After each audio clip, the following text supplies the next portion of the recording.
कैसे हैं आप सब? और डेफिनेटली बहुत अच्छे से आपकी पढ़ाई चल रही होगी, थॉरो रिवीजन चल रहा होगा। आज हम जो टॉपिक को कंप्लीट करने वाले हैं, प्लांट ग्रोथ एंड डेवलपमेंट। ठीक है, ये 11th एनसीईआरटी का टॉपिक है, प्लांट फिजियोलॉजी का लास्ट टॉपिक है। और एनसीईआरटी हमें इसको 4 सब टॉपिक में पढ़ाती है, दैट इज ग्रोथ। इसके बाद सेकंड सब टॉपिक है differentiation, D differentiation and रीडिफरेंशिएशन।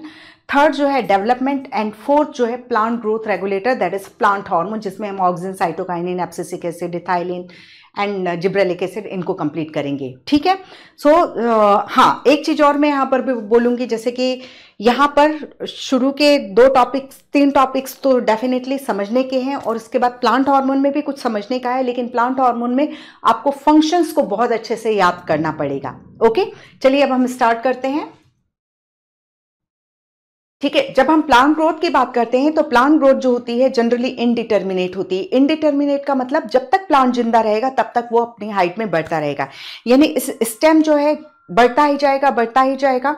Apical meristem के कारण, रूट एपिकल मेरिस्टेम के कारण जब तक प्लांट जिंदा रहेगा रूट की ग्रोथ देखने को मिलेगी। इसी तरीके से प्लांट जो है लेटरल मेरिस्टेम के कारण मोटाई में बढ़ता रहेगा, that is dicot plant and gymnospermic plant की मैं बात करी। मोनोकॉट में सेकेंडरी ग्रोथ होती ही नहीं है। ठीक है, तो लेटरल मेरिस्टेम के कारण प्लांट जब तक जिंदा है तब तक वो मोटाई में भी बढ़ेगा, और रूट और स्टेम जो है इनडेफिनेटली, यानी प्लांट जब तक जिंदा है तब तक उसमें ग्रोथ देखने को मिलेगी। लेकिन इसी प्लांट में लगने वाले कुछ plant organs like fruit, flower, leaf, seed, ये जो है डिटर्मिनेट ग्रोथ शो करते हैं। ठीक है, डिटर्मिनेट ग्रोथ शो करते हैं। आप ये देखोगे कि एप्पल का साइज इतना हो गया, उसके बाद भले ही वो पेड़ में लगा हुआ है लेकिन उसका साइज ऐसा नहीं है कि तरबूज जैसा हो जाए। दैट इज, ये सब जो ऑर्गन है, लीफ, फ्लावर, फ्रूट, सीड, ये सब जो है ये डिटर्मिनेट ग्रोथ शो करते हैं। यानी ओवरऑल हम क्या समझ पा रहे हैं, दैट इज रूट, स्टेम, ये जो है ये इनडिटर्मिनेट ग्रोथ शो कर रहे हैं, जबकि ये दूसरे ऑर्गन है फ्लावर, फ्रूट, लीफ, सीड, ये जो है डिटर्मिनेट ग्रोथ शो कर रहे हैं।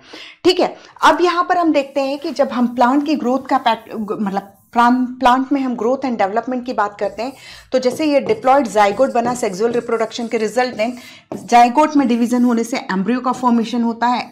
एम्ब्रियो किसके अंदर प्रेजेंट रहता है, दैट इज सीड के अंदर प्रेजेंट रहता है। सीड को जब प्रॉपर कंडीशंस मिलती है, like proper temperature, oxygen, moisture, ये सब मिल जाता है, तो सीड जर्मिनेशन होता है, और सीड जर्मिनेशन के बाद हमें एक बेबी प्लांट दिखाई देता है। इस बेबी प्लांट में फिर पहले वेजिटेटिव ग्रोथ होती है। जब वो वेजिटेटिव ग्रोथ कर रहा है उसी समय उसमें सेक्सुअल मैच्योरिटी को वो अटेन करता है, तो वेजिटेटिव ग्रोथ जो है उसको सेक्सुअल मैच्योरिटी भी प्रोवाइड कराती है। और जब ये वेजिटेटिव ग्रोथ कंप्लीट हो जाती है, इस ग्रोथ के ड्यूरेशन में उसमें सेक्सुअल मैच्योरिटी आ जाती है, और नाउ ये फ्लावरिंग स्टार्ट करता है, जैसे कि हम मैच्योर फेज या फ्लावरिंग फेज के नाम से जानते हैं।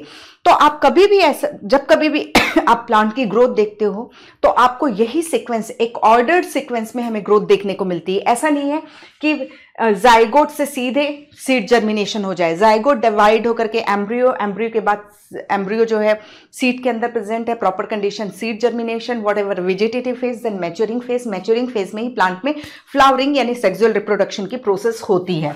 ठीक है, ये चीज हम देखते हैं। अब यदि हम ग्रोथ की बात करते हैं, हम डेवलपमेंट की बात करते हैं, तो डेवलपमेंट जो होता है दो प्रोसेस का सम होता है, और ये है ग्रोथ प्लस डिफरेंशिएशन। इतना ही लिख के छोड़ रही हूं ना, ग्रोथ प्लस डिफरेंशिएशन। ठीक है, डेवलपमेंट जो है इन दोनों को मिला करके, मतलब डेवलपमेंट में ग्रोथ प्लस डिफरेंशिएशन ये दोनों मिलकर के प्लांट में डेवलपमेंट को शो करते हैं। अब जब आप प्लांट में डेवलपमेंट की बात करते हो तो प्लांट में हम देखते हो ये डेवलपमेंट एक्सट्रिंसिक फैक्टर यानी बाह्य कारक, दैट इज एनवायरमेंटल फैक्टर, और इंट्रिंसिक फैक्टर यानी जैसे कि प्लांट के में किस तरीके के जीन्स हैं, ठीक है, उस समय क्या हार्मोन्स हैं, क्या हार्मोन्स किस तरीके से काम कर रहे हैं। तो यानी प्लांट का जो डेवलपमेंट है एक्सट्रिंसिक और इंट्रिंसिक दोनों फैक्टर पर डिपेंड करता है। जिसमें एक्सट्रिंसिक फैक्टर, तो जब कभी भी हमने फोटोसिंथेसिस पढ़ा तो उसमें हमने देखा कि फोटोसिंथेसिस मतलब जब कभी भी आप डेवलपमेंट की बात कर रहे हो उसमें ग्रोथ एंड डिफरेंशिएशन देख रहे हो। ठीक है, तो जैसे हम अब हमारे सिलेबस में कई सारी चीज़ें हट चुकी हैं। जैसे पहले मिनरल न्यूट्रिशन था तो हम देखते थे कि किस तरीके से मैक्रोन्यूट्रिएंट का क्या काम है, मिनरल न्यूट्रिएंट्स का क्या काम है, तो ये एक्सट्रिंसिक फैक्टर्स में आते थे। इसके अलावा आपको मालूम है लाइट चाहिए, वाटर चाहिए, ऑक्सीजन चाहिए, ये सब एक्सट्रिंसिक फैक्टर हैं। इसके अलावा इंट्रिंसिक फैक्टर भी जो है प्लांट के डेवलपमेंट में रोल प्ले करते हैं, दैट इज जैसे कि जेनेटिक फैक्टर हो जाता है। इसके अलावा हम प्लांट हार्मोन्स उसमें पढ़ेंगे, ठीक है। तो यही चीजें लिखी हुई है एनसीईआरटी में। अब हम यदि बात करते हैं तो दैट इज यहाँ पर ये याद रख लीजिए, आप देखो किस तरीके से एक पर्टिकुलर मतलब एक ऑर्डर्ड सीक्वेंस में कि आप देखो ये सीड जर्मिनेशन हो रहा है, ठीक है, सीड जर्मिनेशन शो कर रहा है, फिर उसके बाद लीफ निकल रही है, पहले वेजिटेटिव फेज होगी, फिर मैच्योरिंग फेज आएगी, ओके। ये चीज हम देखते हैं। अब इसके बाद हम ग्रोथ की बात करते हैं। तो ग्रोथ जो होती है ये लिविंग ऑर्गेनिज्म का मोस्ट फंडामेंटल और कॉन्सिपिक्यूअस कैरेक्टरिस्टिक है, most fundamental and conspicuous but not defining, ठीक है। हमने ग्रोथ को द लिविंग वर्ल्ड हम पढ़ते हैं तो हम क्लियरली पढ़ते हैं ग्रोथ जो है वो डिफाइनिंग फीचर नहीं है, क्योंकि नॉन लिविंग भी ग्रोथ शो करते हैं, ठीक है। तो ग्रोथ जो है one of the most fundamental and conspicuous character है। ग्रोथ का मतलब क्या होता है, एन इरिवर्सिबल परमानेंट इंक्रीज, यानी जैसे सिंपल है, ये फ्रूट है, इसको ये फ्रूट पहले इतना छोटा था, ये बढ़ गया, इतना बड़ा हो गया। अब आप सोचो कि इसका साइज जो है हम कम कर सके तो वो नहीं कर सकते हो, ठीक है। इसमें ओबेसिटी, मोटापे को मत इंक्लूड करना, वो एक ग्रोथ का पैटर्न नहीं है, वो एक वो मतलब सीडेंट्री लाइफ या वॉट एवर, कोई भी डिसऑर्डर के रूप में, डिसऑर्डर नहीं बोलना चाहिए, ठीक है, कि कोई मोटा हो गया फिर पतला हो गया, तो मोटापा जो है वो ग्रोथ का पार्ट नहीं होता है, ठीक है। जैसे सपोज किसी की हाइट 5'10" हो गई, अब आप सोचो कि इस 5'10" हाइट को आप 5'8" कर पाओ तो आप नहीं कर सकते हो। ये जो है ग्रोथ है, मोटापे को ग्रोथ में मत कंसिडर करना आप लोग, ठीक है। नहीं तो सबसे पहला डाउट सेक्शन में ये क्वेश्चन आता है कि ओबेसिटी से फिर वापस से वेट लूज कर लिया तो वो तो रिवर्सिबल हो गया, ठीक है। तो ग्रोथ जो है इरिवर्सिबल परमानेंट इंक्रीज होता है, ठीक है। किसी भी ऑर्गन में या एक इंडिविजुअल सेल में भी जो एक डॉटर सेल बनी, ये बढ़ करके इस साइज में आ गई, तो आप सोचो इसको छोटा कर सको तो आप नहीं कर सकते हो। तो इरिवर्सिबल चेंज होता है। और ग्रोथ किसका रिजल्ट होता है, दैट इज मेटाबॉलिज्म का। मेटाबॉलिज्म किसका है, metabolism is equal to anabolism plus catabolism, यानी ग्रोथ में केवल एनाबॉलिज्म रोल प्ले नहीं कर रहा है, ग्रोथ में anabolism and catabolism that is metabolism role play करता है। ग्रोथ जो है मेटाबॉलिज्म सॉरी ग्रोथ जो है मेटाबॉलिज्म का रिजल्ट होता है, ठीक है। अब यहां पर हम इसके बाद देखते हैं प्लांट ग्रोथ जो है जनरली इनडिटर्मिनेट है। जनरली वर्ड क्यों लिखा है, क्योंकि हमने देखा कुछ प्लांट ऑर्गन जो है वो डिटर्मिनेट ग्रोथ को शो करते हैं, इसलिए वहां पर जनरली वर्ड एड ऑन किया गया है, ठीक है। तो यहां पर हम सिंपल सा देख रहे हैं, हमने रूट और स्टेम की इनडिटर्मिनेट ग्रोथ देखी, तो उसका कारण क्या है, दैट इज मेरिस्टेम की presence, shoot apical meristem and root apical meristem. Girth में बढ़ रहा है, चौड़ाई में बढ़ रहा है बिकॉज ऑफ लेटरल मेरिस्टेम, ठीक है। इनमें जो मेरिस्मेटिक सेल्स मेरिस्मेटिक टिश्यू की जो सेल्स होती हैं उनमें डिवीजन कैपेसिटी होती है और वो अपने आप को मेंटेन रखती हैं। मतलब मेरिस्मेटिक सेल में सिंपल सा हम देखेंगे कि जो मेरिस्मेटिक टिश्यूज की सेल हैं वो अपने आप को मतलब अपने में डिवीजन कैपेसिटी को बनाए रखती हैं, ओके। अब यहाँ पर सिंपल सा है, ये हमने एनाटॉमी में भी पढ़ा है कि जैसे ये एक मेरिस्मेटिक सेल है, ये इसने डॉटर सेल्स को प्रोड्यूस किया, इसमें से एक जो है अब एक परमानेंट टिश्यू की सेल के रूप में, यानी उसमें चेंजेस होंगे, उसमें डिफरेंशिएशन होगा, उसमें स्ट्रक्चरल चेंजेस होंगे। प्लांट सेल में स्ट्रक्चरल चेंजेस हो रहे हैं, यानी जो ये मेरिस्मेटिक सेल ने डिवाइड होकर के डॉटर सेल्स को प्रोड्यूस किया है, तो डॉटर सेल में स्ट्रक्चरल चेंजेस हो रहे हैं। स्ट्रक्चरल चेंजेस हो रहे हैं यानी उसमें डिफरेंशिएशन हो रहा है। डिफरेंशिएशन में इसके प्रोटोप्लाज्म में भी चेंजेस आएंगे, मॉडिफिकेशंस होंगे, इसकी सेल वॉल में भी मॉडिफिकेशन होंगे, और उसकी कहां पर वो प्रेजेंट होगी, उसकी लोकेशन क्या होगी। एनाटॉमी में हमने epidermal, ground tissue system and vascular tissue system, secondary growth सब कुछ पढ़ा हुआ है, तो उसकी लोकेशन क्या होगी उसके हिसाब से उसमें स्ट्रक्चरल चेंजेस होते हैं, और उसको एक परमानेंट एक काम असाइन कर दिया जाता है कि अब आपको ये काम करना है, उस काम के अकॉर्डिंग और उसकी लोकेशन के अकॉर्डिंग उसका मॉडिफिकेशन या उसमें स्ट्रक्चर चेंजेस को लाया जाता है। That process is known as differentiation, ठीक है। तो यहां पर ये चीज है। मेरिस्टेमेटिक सेल के जो डॉटर सेल्स हैं वो स्ट्रक्चरल चेंज के या डिफरेंशिएशन के प्रोसेस के थ्रू चेंज हो जाते हैं और इस बीच अपनी डिवीजन कैपेसिटी को लूज कर जाते हैं और परमानेंट टिश्यू के रूप में डिफरेंशिएट हो जाते हैं। तो यहाँ पर हम देख रहे हैं कि जब आप root apical meristem and shoot apical meristem या लेटरल मेरिस्टेम की बात करते हो तो आप देख रहे हो वो कंटिन्यूअसली न्यू सेल्स को एड ऑन करते जा रहे हैं और जिसके कारण इनडिटर्मिनेट ग्रोथ होती जा रही है। तो ऐसी ग्रोथ जिसमें कंटिन्यूअसली नई सेल्स को एड ऑन किया जाता है उसको हम क्या कहते हैं, ओपन फॉर्म ऑफ ग्रोथ कहते हैं। ठीक है, तो अब यहां पर आगे चल करके एक कंफ्यूजन आने वाला है, उसको हम यहीं सॉल्व कर लेते हैं। ठीक है, तो ओपन फॉर्म ऑफ ग्रोथ जिसमें नई सेल्स कंटिन्यूअसली एड ऑन होती जाती हैं, ठीक है, वो होता है ओपन फॉर्म ऑफ ग्रोथ। अब एक किसी को हम ग्रोथ पैटर्न हमने ग्रोथ पैटर्न दो देखा, इनडिटर्मिनेट और डिटर्मिनेट।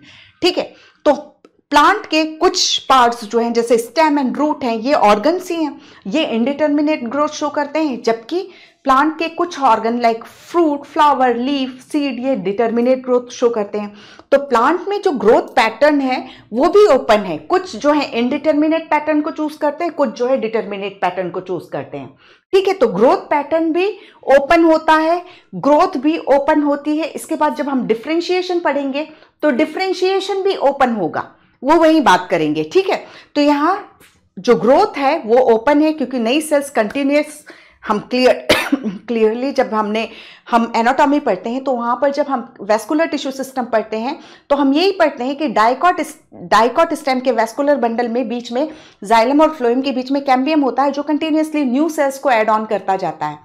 ठीक है, तो यहां पर दैट इज यहां पे ये कंटिन्यूअसली जो भी मेरिस्टेमेटिक टिश्यूज हैं वो मेरिस्टेम है वो कंटिन्यूअसली न्यू सेल्स को एड ऑन करते जा रहे हैं, that is open form of growth pattern is also open.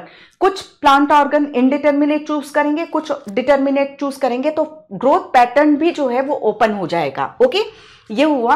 अब यहां पर हम क्लियरली ये देख लेते हैं, हमने क्लियरली देखा है कि रूट एपिकल मेरिस्टेम जो है और शूट एपिकल मेरिस्टेम जो है वो primary growth that is plant को लंबाई में बढ़ाता है।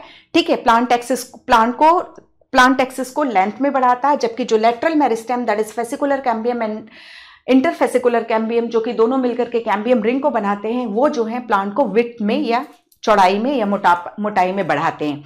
तो हमने क्लियरली देखा root apical meristem, shoot apical meristem ये प्राइमरी मेरिस्टेम है। Intercalary meristem is also example of primary meristem जो एक्सिस की लेंथ को बढ़ाता है, जबकि जो लेटरल मेरिस्टेम जिसमें हम कैम्बियम एंड कॉर कैम्बियम देखते हैं वो प्लांट को गिर्थ में बढ़ाते हैं। ठीक है, ये हमने देखा और हमने वहां पे भी क्लियरली बात की थी एनाटॉमी में कि that is gymnospermic root and stem, dicot root and stem secondary growth show करती है। मोनोकॉट जो कि एंजियोस्पर्म का एक डिवीजन है उनमें सेकेंडरी ग्रोथ आपको देखने को नहीं मिलती है। अब ये इमेज जो है बहुत काम की है बेटा, आप सिंपल सा देखते जाओ। शूट एपिकल मेरिस्टेम जो है नीचे के डायरेक्शन में सेल्स को एड ऑन करता है और अपना ऊपर शिफ्ट होता जाता है, यानी स्टेम की ग्रोथ का डायरेक्शन जो होता है ऊपर जाता, अवे फ्रॉम द ग्रेविटी। और जो रूट एपिकल मेरिस्टेम है वो अपने ऊपर। ठीक है, शूट एपिकल मेरिस्टेम अपने नीचे सेल एड ऑन कर रहा है, जबकि रूट एपिकल मेरिस्टेम अपने ऊपर सेल एड ऑन कर रहा है, जिसके कारण वो सॉइल के अंदर घुसता जाएगा।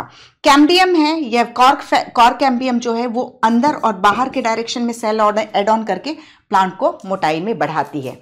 ठीक है, तो ये अपने आप में एक अच्छा सा इमेज है जो क्लियरली बता रहा है कि शूट एपिकल मेरिस्टेम किस डायरेक्शन में, रूट एपिकल मेरिस्टेम किस डायरेक्शन में और लेटरल मेरिस्टेम किस डायरेक्शन में सेल को एड ऑन करता है। ठीक है, अब है ग्रोथ इज मेजरेबल। ठीक है, हम ग्रोथ को मेजर कर सकते हैं। ठीक है, मेजर कर सकते हैं, मेजरेबल। ठीक है, मेजरेबल नहीं बोलना। ओके, तो अब ग्रोथ जो है हम देखते हैं, सबसे पहले ग्रोथ की बात करें, यदि सेलुलर लेवल पर बात करें, एक छोटी सी सेल है वो साइज में बढ़ गई, तो साइज में बढ़ गई, ये इसका न्यूक्लियस है। ठीक है, साइज में बढ़ गई तो उसमें क्या बढ़ा, उसका प्रोटोप्लास्ट बढ़ा। बट क्या आप प्रोटोप्लास्ट कितना बढ़ा ये मेजर कर सकते हो क्या? सेल को तोड़ करके, सेल को तोड़ दोगे तो आप सेल ही खत्म हो गई, तो प्रोटोप्लास्ट कितना बढ़ा उसको हम मेजर नहीं कर सकते। ठीक है, देखो हमने क्या बोला, ग्रोथ जो है अल्टीमेटली रिजल्ट किसका है, मेटाबॉलिज्म का। मेटाबॉलिज्म, इस सेल के अंदर मेटाबॉलिज्म हुआ जिसके रिजल्टेंट हमने देखा क्या बढ़ गया, प्रोटोप्लास्ट बढ़ गया। लेकिन प्रोटोप्लास्ट कितना बढ़ा वो आप मेजर नहीं कर सकते हो, तो हम इनडायरेक्ट मेथड से हम ग्रोथ को मेजर करते हैं। ठीक है, तो यही लिखा हुआ है। ठीक है, तो हम क्या करते हैं, कुछ क्वांटिटीज यूज करते हैं, तो ग्रोथ को हम कई पैरामीटर में मेजर करते हैं। That is increase in fresh weight, जिसमें हम प्रोटोप्लाज्म में जो पानी है उसको भी इंक्लूड करके करेंगे। Increase in dry weight, increase in number of cell, increase in volume, increase in surface area, increase in length, ये सब जो तरीके हैं वो उनसे हम ग्रोथ को मेजर करते हैं। अल्टीमेटली हो क्या रहा है, इंक्रीज इन प्रोटोप्लाज्म हुआ, दैट इज ग्रोथ हुई, ठीक है। उसके बाद डिफरेंशिएशन हमें देखने को मिलेगा। तो हम ग्रोथ को प्रोटोप्लाज्म कितना बड़ा वो मेजर नहीं कर पाते हैं, तो हम ग्रोथ के लिए कुछ क्राइटेरिया पैरामीटर्स चूज करते हैं। Increase in fresh weight, increase in dry weight, increase in surface area, increase in cell number, increase in volume, increase in length, ये सब कुछ पैरामीटर हैं जिससे हम ग्रोथ को मेजर करेंगे। इन्होंने एक एग्जांपल दिया है कि यदि आप मेज के रूट एपिकल मेरिस्टेम में देखोगे तो आप देखोगे कि 1 घंटे में 17,500 नई सेल्स को एड ऑन कर देता है मेज का रूट मेरिस्टेम। मेज का रूट एपिकल मेरिस्टेम 1 घंटे में 17,500 नई सेल्स को एड ऑन कर देता है। तो यहां इस केस में हम क्या बोल रहे हैं, इंक्रीज इन सेल नंबर जो है ये पैरामीटर हमने यूज किया रूट की ग्रोथ को मेजर करने के लिए, ठीक है। वैसे इन्होंने वाटरमेलन का दिया है कि वाटरमेलन के केस में हम देखते हैं उनकी जो सेल हैं जो अपनी ओरिजिनल साइज से 3.5 लाख टाइम बढ़ जाती है। वाटरमेलन वगैरह में क्या देखते हो, दैट इज मोस्टली वाटर होता है, ठीक है। उनकी सेल्स में मोस्टली वाटर होता है, तो दैट इज यदि इतनी छोटी सी सेल है इतनी बढ़ गई, मतलब जो सेल्स हैं कलेक्टिवली साइज को 3.5 लाख गुना बढ़ा देती हैं, तो दैट इज वाटर इनटेक के थ्रू वो ये काम करते हैं। तो यहाँ increase in cell size watermelon के केस में इंक्रीज इन सेल साइज हो गया, जबकि रूट मेज के केस में इंक्रीज इन सेल नंबर हो गया। इसी तरीके से आप जब इस पॉलन ग्रेन का जर्मिनेशन होता है तो पॉलन ट्यूब बनती है, तो पॉलन ट्यूब की ग्रोथ को कैसे इंक्रीज इन लेंथ में मेजर करोगे, लीफ की ग्रोथ को सरफेस एरिया में इंक्रीज के पॉइंट ऑफ व्यू से आप मेजर करोगे, ठीक है। तो हम कई सारे पैरामीटर से हम देखते हैं हम ग्रोथ को मेजर कर सकते हैं। अब फेजेस ऑफ ग्रोथ की बात करते हो तो फेजेस ऑफ ग्रोथ ये हमने कहाँ पढ़ा है, दैट इज आप जब मॉर्फोलॉजी पढ़ते हो तो मॉर्फोलॉजी में आपने देखा था रूट में आपने meristematic zone, elongation zone and maturation zone को देखा था। इसकी सीधे इमेजेस निकाल लेते हैं। तो यदि आप रूट टिप की बात करते हो तो आप सिंपल सा देखो, आपको 3 जोन दिखाई देते हैं, दैट इज यहाँ पर आपको रूट एपिकल मेरिस्टेम दिखाई देता है, मेरिस्मेटिक जोन दिखाई देता है, उसके बाद इलॉन्गेशन जोन दिखाई देगा, ये तो पॉलन ट्यूब का ले लो या सीड जर्मिनेशन किसी का भी ले लो, तो आपको यहाँ ये मेरिस्मेटिक जोन दिखाई देता है, फिर ये इलॉन्गेशन जोन दिखाई देता है, फिर ये मैचुरेशन जोन दिखाई देता है, ठीक है, रूट में। और रूट की ग्रोथ को हम पैरेलल, इसको अंडरलाइन जरूर कर लेना, पैरेलल लाइन टेक्निक से हम मेजर करते हैं। तो सिंपल पैरेलल लाइन टेक्निक देखो, यही जो है ये जो या तो रूट है, रेडिकल निकल रहा है, रेडिकल का इलॉन्गेशन हो रहा है और ये इतने लंबी प्राइमरी रूट बन रही, सपोज, ठीक है। तो हमने क्या किया था, पहले ये पूरी पैरेलल लाइन खींची थी, जैसे ये है, इससे हमने पैरेलल लाइन खींच के रखी, अब हमने खींच के रखी, अब हम ये देख रहे हैं ये जो है इस तरीके से, क्योंकि इसमें ग्रोथ होती जा रही है तो ये इस तरीके से, ये जो पहले सीधी सीधी थी ये कैसी हो गई, दैट इज इस तरीके से हमें दिखाई दे रहा है। तो पैरेलल लाइन टेक्निक के थ्रू हम ग्रोथ को मेजर करते हैं। पैरेलल लाइन टेक्निक हमें ग्रोथ मेजरमेंट में यूज करते हैं, ठीक है। तो अब यहाँ पर सिंपल सा देखो, हमने 3 जोन देखा, मेरिस्मेटिक जोन, तो मेरिस्मेटिक जोन की जो सेल्स होती हैं उनमें प्राइमरी वॉल थिन होती है, उनका न्यूक्लियस प्रोमिनेंट होता है, उसमें साइटोप्लाज्म डेंस होता है, उसमें एम्पल प्लाज्मोडेस्मेटिक यानी मेरिस्मेटिक सेल्स हैं ये, तो इनके बीच में बहुत ज़्यादा cytoplasmic connection, that is plasmodesmatic connections present होते हैं। इनमें वैक्यूल या तो नहीं होती हैं या हैं भी तो बहुत छोटी होती है, ठीक है। तो ये मेरिस्मेटिक सेल की कैरेक्टरिस्टिक होती है। फिर आप जोन ऑफ इलॉन्गेशन की बात करते हो तो यही जो है, ये जो डॉटर सेल्स बनी, इन्हीं में हमने देखा कि इनकी जो है, इनमें सेल एक्सपांशन हुआ, जो छोटी छोटी सेल है वो बड़ी हो गई, ठीक है, वो वाटर इंटेक करेंगी, टर्जिड होंगी और उसमें सेल इलॉन्गेशन होगा, इनमें वैक्यूलेशन होगा, इनमें न्यू सेल वॉल मटेरियल का डिपोजिशन होता जाएगा, ये चेंजेस हमें देखने को मिलेंगे। फिर जो रूट जोन ऑफ मैचुरेशन के सेल हैं उनमें जो भी प्रोटोप्लाज्मिक मॉडिफिकेशन होना था, जितना भी सेल वॉल मटेरियल का डिपोजिशन होना था, वो सब काम कंप्लीट हो जाता है। मतलब यहाँ तो मेरिस्मेटिक सेल है, इनको डिवीजन का है, डिवीजन के बाद जो डॉटर सेल बनी उनको चेंजेस करने का काम इलॉन्गेशन जोन में होता है, और जब ये इलॉन्गेशन जोन में डिफरेंशिएशन कंप्लीट हो जाता है तो वो सेल्स जो है पार्ट ऑफ मेरिस्मेटिक जोन की हो जाती हैं, ठीक है। तो यहां पर यही लिखा हुआ है, अभी हम जस्ट इसको रीड करेंगे, दैट इज ये आपको मालूम ही है, दैट इज मेरिस्मेटिक जोन के ठीक ऊपर, ठीक प्रॉक्सिमल जो है फेज ऑफ इलोंगेशन होता है, और मेरिस्मेटिक जोन से सबसे ज्यादा दूर पे जोन ऑफ मैच्योरेशन होता है। इलोंगेशन जोन में आपको increase vacuolation, cell enlargement and new cell wall material deposition देखने को मिलता है। ठीक है, फिर इसके बाद आप मैच्योरेशन फेज को किस देखो तो जोन ऑफ मैच्योरेशन जो है further away from the apex, root apex से और दूर, यानी इलोंगेशन के ठीक ऊपर आपको मैच्योरेशन जोन देखने को मिलेगा। इसमें सीक्वेंस जरूर पूछ सकता है कि सबसे पहले हो गया meristematic zone, then elongation zone, then last में दैट इज मैच्योरेशन जोन है। तो यहां पर मैच्योरेशन जोन की सेल्स जो होती है वो डिफरेंशिएशन को कंप्लीट कर चुकी होती है, विभेदन को कंप्लीट कर चुकी होती हैं, मैक्सिमम साइज की हो चुकी रहती हैं, जितना सेल वॉल थिकनिंग यानी जितने सेल वॉल मटेरियल का डिपोजिशन होना होता है वो हो चुका होता है, और प्रोटोप्लाज्मिक मॉडिफिकेशन भी कंप्लीट हो चुका होता है। ठीक है, अब ग्रोथ रेट की बात करते हैं। तो ग्रोथ रेट क्या होता है? ग्रोथ रेट का मतलब होता है दैट इज एक डेफिनेट टाइम पीरियड में कितनी ग्रोथ हुई, ये ग्रोथ रेट। जब ग्रोथ रेट टर्म जोड़ दिया हमने, यानी वहां पर यूनिट टाइम कि 5 मिनट में कितनी ग्रोथ हुई, कि 1 घंटे में कितनी ग्रोथ हुई, कि 1 महीने में, कि 1 दिन में, ये हम एक टाइम का पैरामीटर के रिलेशन में हम ग्रोथ को एक्सप्रेस करते हैं। तो increase growth per unit time is termed as growth rate. ठीक है, हम ग्रोथ को मैथमेटिकली एक्सप्रेस कर सकते हैं। हाँ, अब यहां पर हर एक लाइन को आपको एनसीईआरटी में जरूर पढ़ना है, क्योंकि ये स्टेटमेंट के रूप में आ सकती हैं। एन ऑर्गेनिज्म और a part of the organism can produce more cell in a variety of way. वो दो तरीके से यहां पर हम देखेंगे कि ग्रोथ होगी, उसी चीज के लिए ये लाइन लिखी है। आइदर अरिथमेटिक ग्रोथ पैटर्न को शो कर सकता है, या जियोमेट्रिकल, या जिसे कि हम एक्सपोनेंशियल ग्रोथ पैटर्न कहते हैं, उसको भी शो कर सकता है। ठीक है, तो एक organism can produce more cell in a variety of way, the growth rate show an increase that may be arithmetic और जियोमेट्रिकल। इसी के लिए, इसी चीज के लिए ये लाइन लिखी गई है कि दो तरीके से सेल का प्रोडक्शन हो सकता है, तो मेरिस्मेटिक टिश्यूज के थ्रू। तो पहले हम देखते हैं अरिथमेटिक। तो अरिथमेटिक में क्या होता है बेटा, जैसे ये एक सेल है, ठीक है, एक मेरिस्मेटिक सेल है, ये डिवाइड हुई तो ये 2 डॉटर सेल्स बनी। ठीक है, 2 डॉटर सेल में अब ये 2 डॉटर सेल में ये जो है मेरिस्मेटिक कैपेबिलिटी को रिटेन करेगी, यानी मेरिस्मेटिक सेल के रूप में ही रहेगी, जबकि इसको हम डिफरेंशिएशन में भेज देंगे। ठीक है, तो अब आप देखो, ये वाली जो है वो तो परमानेंट टिश्यू की सेल के रूप में चेंज हो गई। अब ये मेरिस्मेटिक सेल ने फिर डिवाइड हुआ, ये सेल मेरिस्मेटिक बनी रहेगी, ये परमानेंट टिश्यू के रूप में, टिश्यू की सेल्स के रूप में डिफरेंशिएट हो जाएगी। तो ये वाली ये हो गई, ये वाली ये हो गई, अब फिर ये डिवाइड हुई तो ये परमानेंट और ये मेरिस्मेटिक। यानी हम क्या देख रहे हैं, 1 से 2, 2 से 3, 3 से 4। तो ये देखो, 1 से ये 2 है, 2 से 3, 3 से 4, 4 से 5, 5 से 6।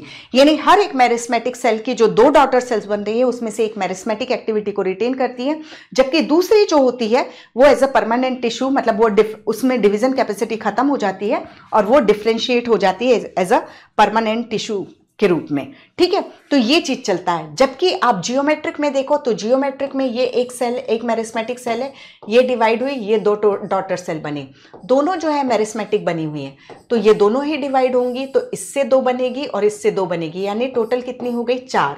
अब 4 के बाद इससे जो है, इससे 2, इससे 2, इससे 2, इससे 2, यानी 8 सेल बन गई। फिर 8 सेल में से हर एक सेल से 2, हर सेल में माइटोटिक डिवीजन होगा, रिजल्टेंट 16 बन गई। यानी पैटर्न क्या है, 1 से 2, 2 से 4, 4 से 8, 8 से 16, 16 से 32।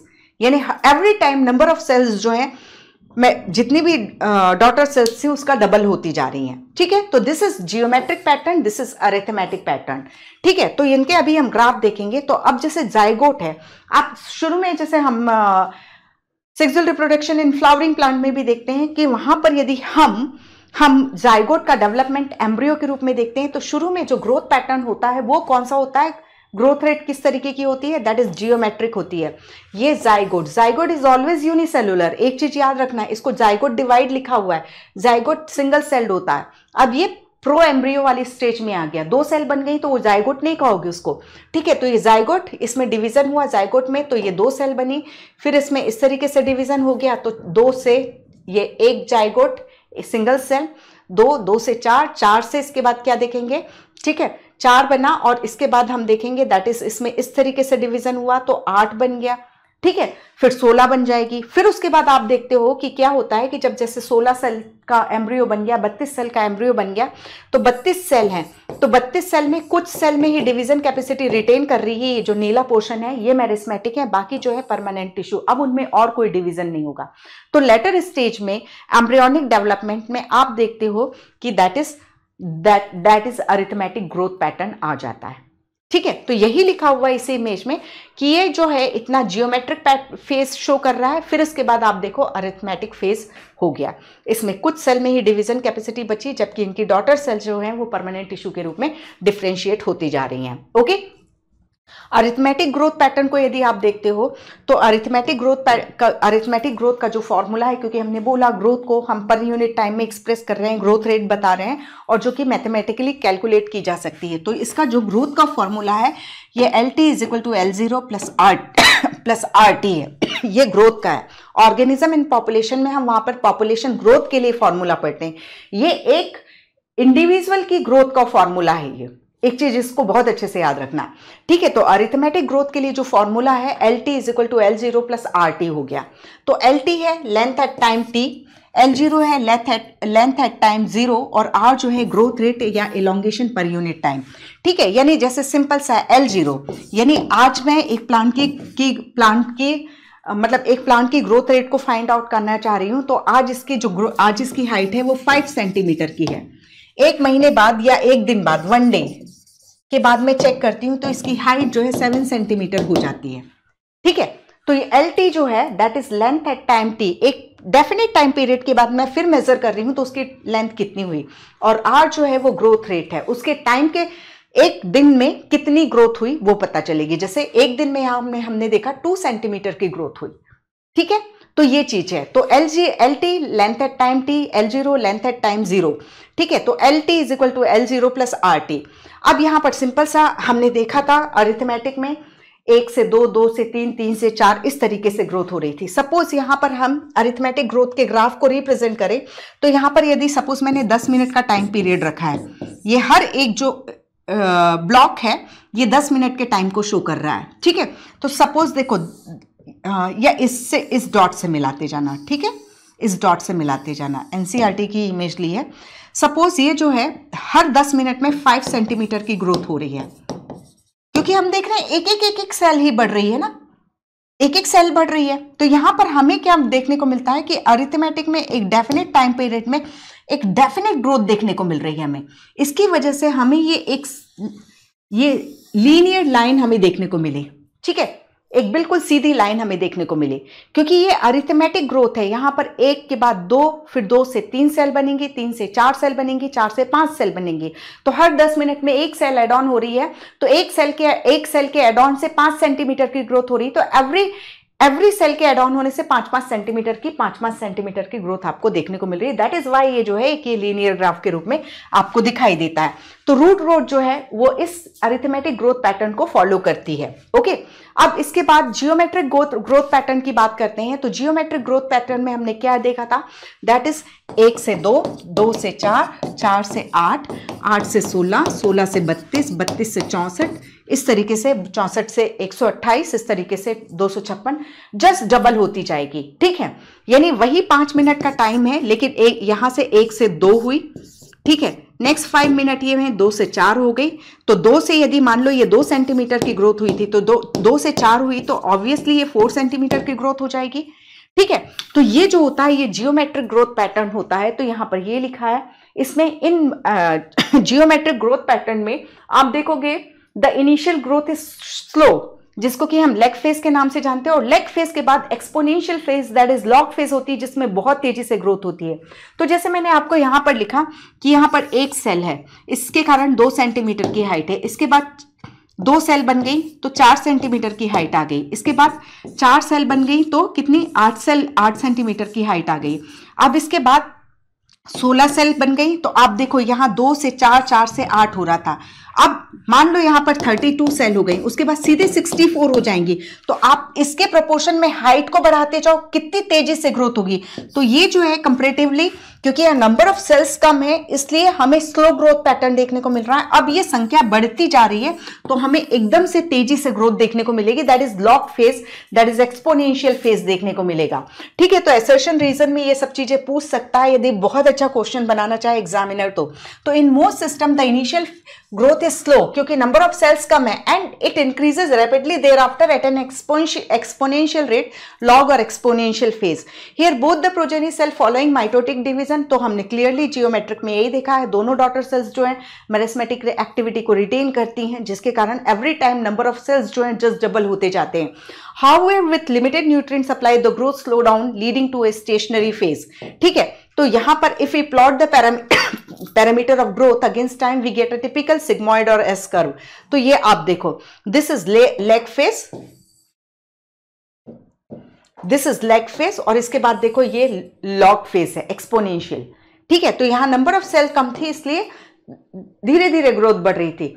1 से 2 सेंटीमीटर हुआ, 4 सेंटीमीटर हुआ, 8 सेंटीमीटर हुआ, फिर सडनली आप देख रहे हो 8 के बाद सीधे 16 सेंटीमीटर, फिर 32 सेंटीमीटर। तो इस वजह से नंबर ऑफ सेल्स इंक्रीज हो गई, इस वजह से हमें एक्सपोनेंशियल फेज देखने को मिली। और क्यों ऐसा हो रहा है? ठीक है, यदि आप यहाँ न्यूट्रिएंट सप्लाई भरपूर रखो, जो भी 16 सेल बन रही है उनको खाने पीने के लिए मिल रहे हैं, 128 सेल बनी उनको सबको खाने पीने को मिल रहा है।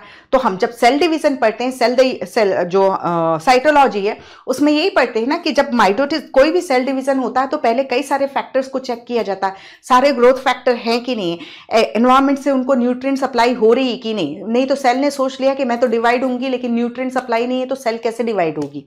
ठीक है, तो यही चीज है, यहाँ न्यूट्रिएंट सप्लाई वेल है, अच्छी खासी है, बढ़िया से ग्रोथ होती जाएगी। आप सिंपल सा देखते हो स्प्रिंग सीजन में अभी सारी पत्तियां झड़ जाती हैं और स्प्रिंग सीजन में पत्तियां आती हैं और कितनी तेजी से पत्तियां अपनी पूरी साइज को अटेन कर लेती हैं। फिर उसके बाद समर सीजन आ जाता है तो फिर वो ग्रोथ जो है वो कांस्टेंट होकर के रह जाती है। स्प्रिंग सीजन में आप बिल्कुल एकदम देखते हो कि बहुत ग्रोथ देखने को मिलती है। आप यदि बैक्टीरियाज को कल्चर करोगे तो आपको हमेशा एक्सपोनेंशियल, आपने पेट्री डिश ली, इसमें बैक्टीरिया रख दिया, अब यहाँ सब खाने पीने के लिए चीजें हैं, आप देखोगे खूब बड़ी सी बैक्टीरियल कॉलोनी मिल गई।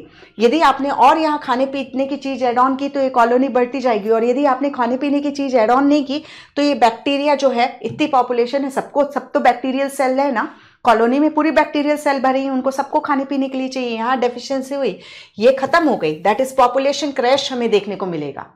ठीक है, तो जब हम यदि जियोमेट्रिक, वापस यहीं आ जाते हैं, ज्यादा आगे नहीं जाते। ठीक है, तो this is lag phase, this is log phase, और इसके बाद आप स्टेशनरी फेज देख रहे हो। स्टेशनरी फेज यानी यहां पर न्यूट्रिएंट सप्लाई लिमिटेड हो गई।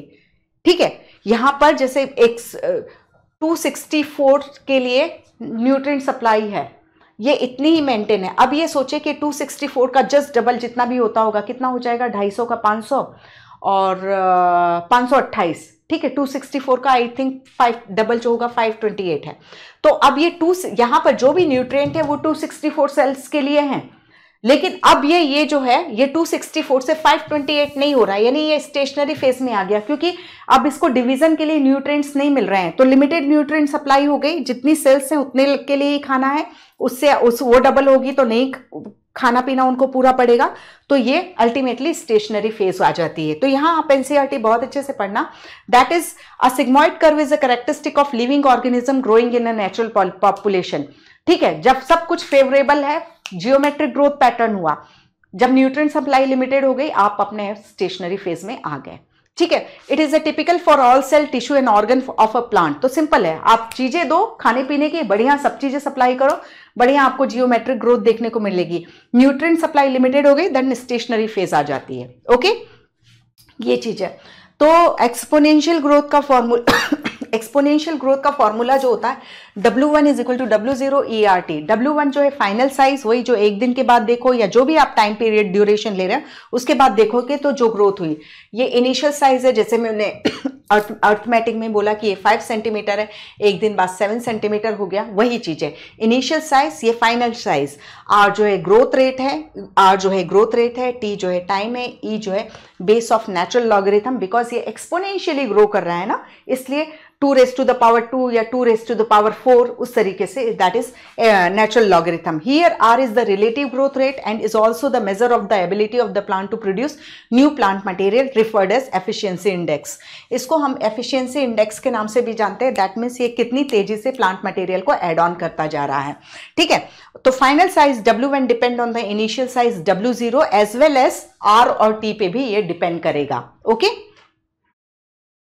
अब क्वांटिटेटिव कंपैरिजन की यदि बात करते सॉरी, क्वांटिटेटिव कंपैरिजन की बात है, मतलब अभी तो हमने ग्रोथ रेट को समझा. ठीक है, कौन सा ग्रोथ वो पैटर्न फॉलो कर रहे हैं, अरिथमेटिक या जियोमेट्रिक. अब हम ग्रोथ को मेजर भी कर सकते हैं, ये हमने देखा.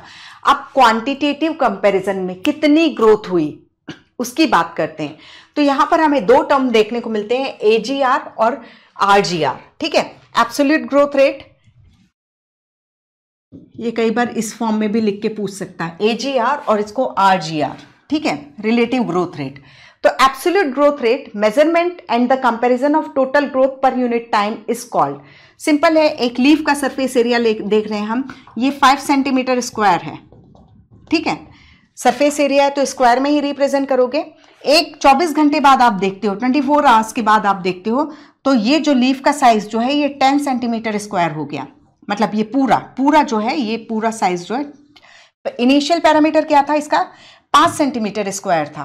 आपने देखा एक दिन में कितनी ग्रोथ हुई, यानी आप यहां पर देख रहे हो कि फिर 5 सेंटीमीटर स्क्वायर की ग्रोथ हो गई. बस ये जो है एब्सोल्यूट ग्रोथ. टोटल ग्रोथ कितनी हुई, आपने पहले दिन आपने आज नापा, आज मेजर किया, इस लीफ का सरफेस एरिया 5 सेंटीमीटर स्क्वायर था.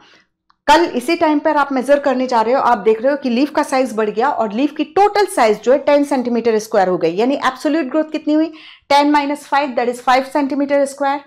ठीक है, तो ये जो होती है एब्सोल्यूट ग्रोथ होती है. इसको फिर से पढ़ो, that is measurement and comparison of total growth per unit time is called absolute growth rate. अब रिलेटिव ग्रोथ रेट RGR की हम जब बात करते हैं, तो the growth of the given system पर unit time expressed on a common basis per unit initial parameter is called the relative growth rate. तो यहां इसका एक एग्जांपल हम देखते हैं,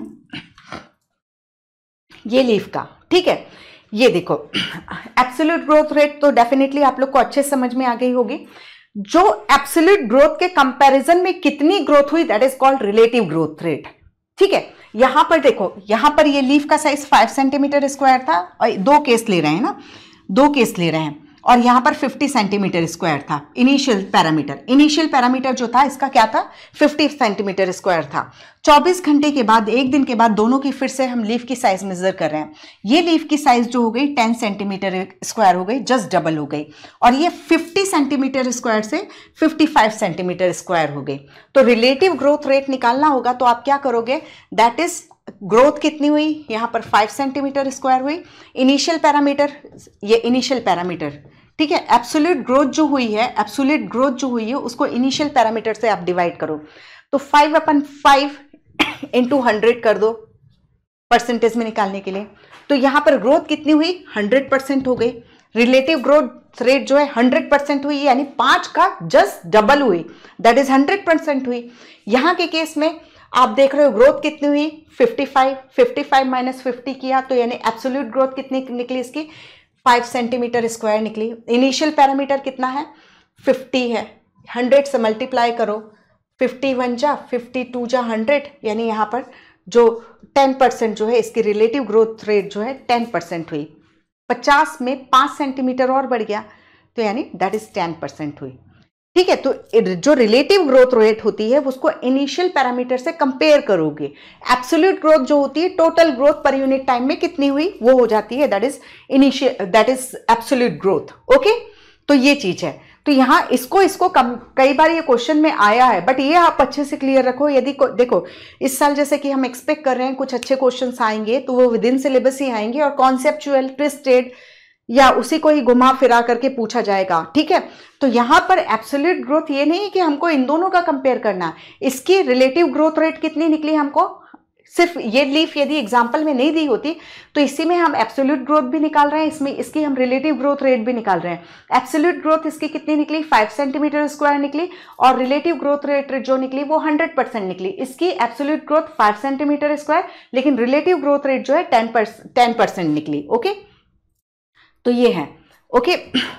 however one of them show much higher relative growth rate, तो जो छोटी वाली लीव जो है उसने 100% रिलेटिव ग्रोथ को शो किया। अब कंडीशन फॉर ग्रोथ की यदि बात करते हो तो सिंपल सा है बेटा, वाटर, हमने बोला कि दैट इज जो ग्रोथ है वो मेटाबॉलिज्म का रिजल्ट है। तो मेटाबॉलिज्म में हम फोटोसिंथेसिस पढ़ के आ रहे हैं, हम रेस्पिरेशन पढ़ के आ रहे हैं, इसके अलावा प्लांट वाटर ट्रांसपोर्ट, जो प्लांट वाटर रिलेशन जो है, जो अब टॉपिक में नहीं है। तो मतलब कुल मिलाकर के हम देखते हैं प्लांट को ग्रोथ के लिए एक्सटर्नल फैक्टर में पानी चाहिए, एरोबिक रेस्पिरेशन के लिए ऑक्सीजन चाहिए, फोटोसिंथेसिस के लिए CO2 चाहिए, क्योंकि ये जो फोटोसिंथेसिस, रेस्पिरेशन, ये जो भी है, जो भी मेटाबॉलिज्म में के लिए एंजाइम चाहिए, एंजाइम के लिए एक प्रॉपर टेम्परेचर चाहिए। तो ये सब एक्सटर्नल फैक्टर हैं जो कि प्लांट की ग्रोथ को अफेक्ट करते हैं। ठीक है, तो यही बोल रहे हैं water, oxygen, nutrient, macronutrient and micronutrient. ठीक है, ये जो है ग्रोथ के लिए चाहिए। अब प्लांट में जैसे जस्ट हम देखते हैं कि एक प्लांट डॉटर सेल बनी, वो उसमें डिफरेंशिएशन हो रहा, वो साइज में इंक्रीज हो रही है। तो साइज में इंक्रीज होती है तो क्या करती है, उसमें वैक्यूल का साइज बढ़ता है। तो वैक्यूल को क्या चाहिए, अपने अंदर रखने के लिए पानी चाहिए, यानी वाटर जो है वो सेल इनलार्जमेंट में रिक्वायर्ड है, क्योंकि वाटर एब्जॉर्ब करके या एंडोऑस्मोसिस के साथ सेल टर्जिट होती है और उसमें फिर एलोंगेशन और एक्सपांशन देखने को मिलता है। ठीक है, तो ये वाटर स्टेटस हो गया। इसके अलावा फोटोसिंथेसिस के लिए वाटर चाहिए। ठीक है, और वाटर जो है एंजाइमेटिक में मतलब एंजाइमेटिक एक्टिविटी के लिए सेल में हमें मालूम है 70 से 90% वाटर होता है। वाटर चाहिए क्योंकि एंजाइम्स जो है वाटर मीडियम में ही काम करके देंगे और वो एंजाइम ही मेटाबॉलिज्म करवा के देंगे। ऑक्सीजन रेस्पिरेशन के लिए रिक्वायर है। तो ये हुआ, और फिर ये different micro element, essential elements जो हैं वो प्लांट ग्रोथ के लिए रिक्वायर हैं। ऑप्टिमम टेम्परेचर एंजाइमेटिक एक्टिविटी के लिए रिक्वायर है। तो इस तरीके से हम देखते हैं। इसके अलावा environmental signals like light and gravity affect certain face stages of growth. तो यानी सिंपल है, अब हम फोटो पीरियोडिज्म नहीं पढ़ते, हम वनलाइजेशन नहीं पढ़ रहे, अदरवाइज हम लाइट का रोल भी समझते हैं कि लाइट जो है सीड जर्मिनेशन के लिए भी चाहिए, लाइट जो है फ्लावरिंग के लिए भी चाहिए। ठीक है, टेम्परेचर जो है वो भी फ्लावरिंग के लिए चाहिए, जो कि वनलाइजेशन है। तो ये सारी चीजें जो है इस तरीके से होती हैं। ओके, तो कई सारे एक्सटर्नल फैक्टर हैं वो भी प्लांट ग्रोथ को अफेक्ट करते हैं। इसके बाद हम differentiation, D differentiation and re differentiation की बात करते हैं। तो डिफरेंशिएशन दैट इज सिंपल सा है, डिफरेंशिएशन या विभेदन। तो आपने बहुत अच्छे से देखा है कि एक मेरिस्मेटिक सेल डिवाइड होकर के डॉटर सेल्स बना रही है। ये डॉटर सेल्स जो है इसमें इलोंगेशन फेज में इसमें चेंजेस आ रहे हैं, स्ट्रक्चरल चेंजेस आ रहे हैं, इसके प्रोटोप्लाज्म में भी चेंज आ रहे हैं और इसके सेल वॉल में भी चेंजेस आ रहे हैं। ठीक है, जैसे सिंपल सा है, ये सेल को हमने डिसाइड किया ट्रैकिड या वेसल बनाने वाले हैं। तो इसमें हम क्या करेंगे, इसके प्रोटोप्लाज्म को खत्म कर देंगे और इसकी सेकेंडरी वॉल में लिग्नोसेलुलोज का डिपोजिशन कर देंगे, जिससे कि और उसको इतनी स्ट्रेंथ प्रोवाइड करा देंगे कि कई 350 मीटर हाइट तक के प्लांट में वो वाटर का एसेंट ऑफ सेप यानी वाटर को ऊपर चढ़ा सके। ठीक है, तो हमने डिसाइड किया कि इस डॉटर सेल को हमें ट्रैकिड या मतलब जाइलम टिश्यूज के रूप में डिफरेंशिएट करना है। तो हमने इसके प्रोटोप्लास्ट को डिसअपेयर किया, खत्म करवाया, उसकी जगह ल्यूमिन बन गई जो वाटर का कंडक्शन करेगी। इसके अलावा सेल वॉल थिकनिंग करवाई विद लिग्नोसेलुलोज। ठीक है, तो ये जो है डिफरेंशिएशन की प्रोसेस है। अब डिफरेंशिएशन की जब प्रोसेस होती है तो इसमें जनरली जब एक सेल डिफरेंशिएट हो जाती है, ये डॉटर सेल थी, जब ये डिफरेंशिएट हुई तो इसमें सेल डिवीजन की कैपेसिटी खत्म हो जाती है।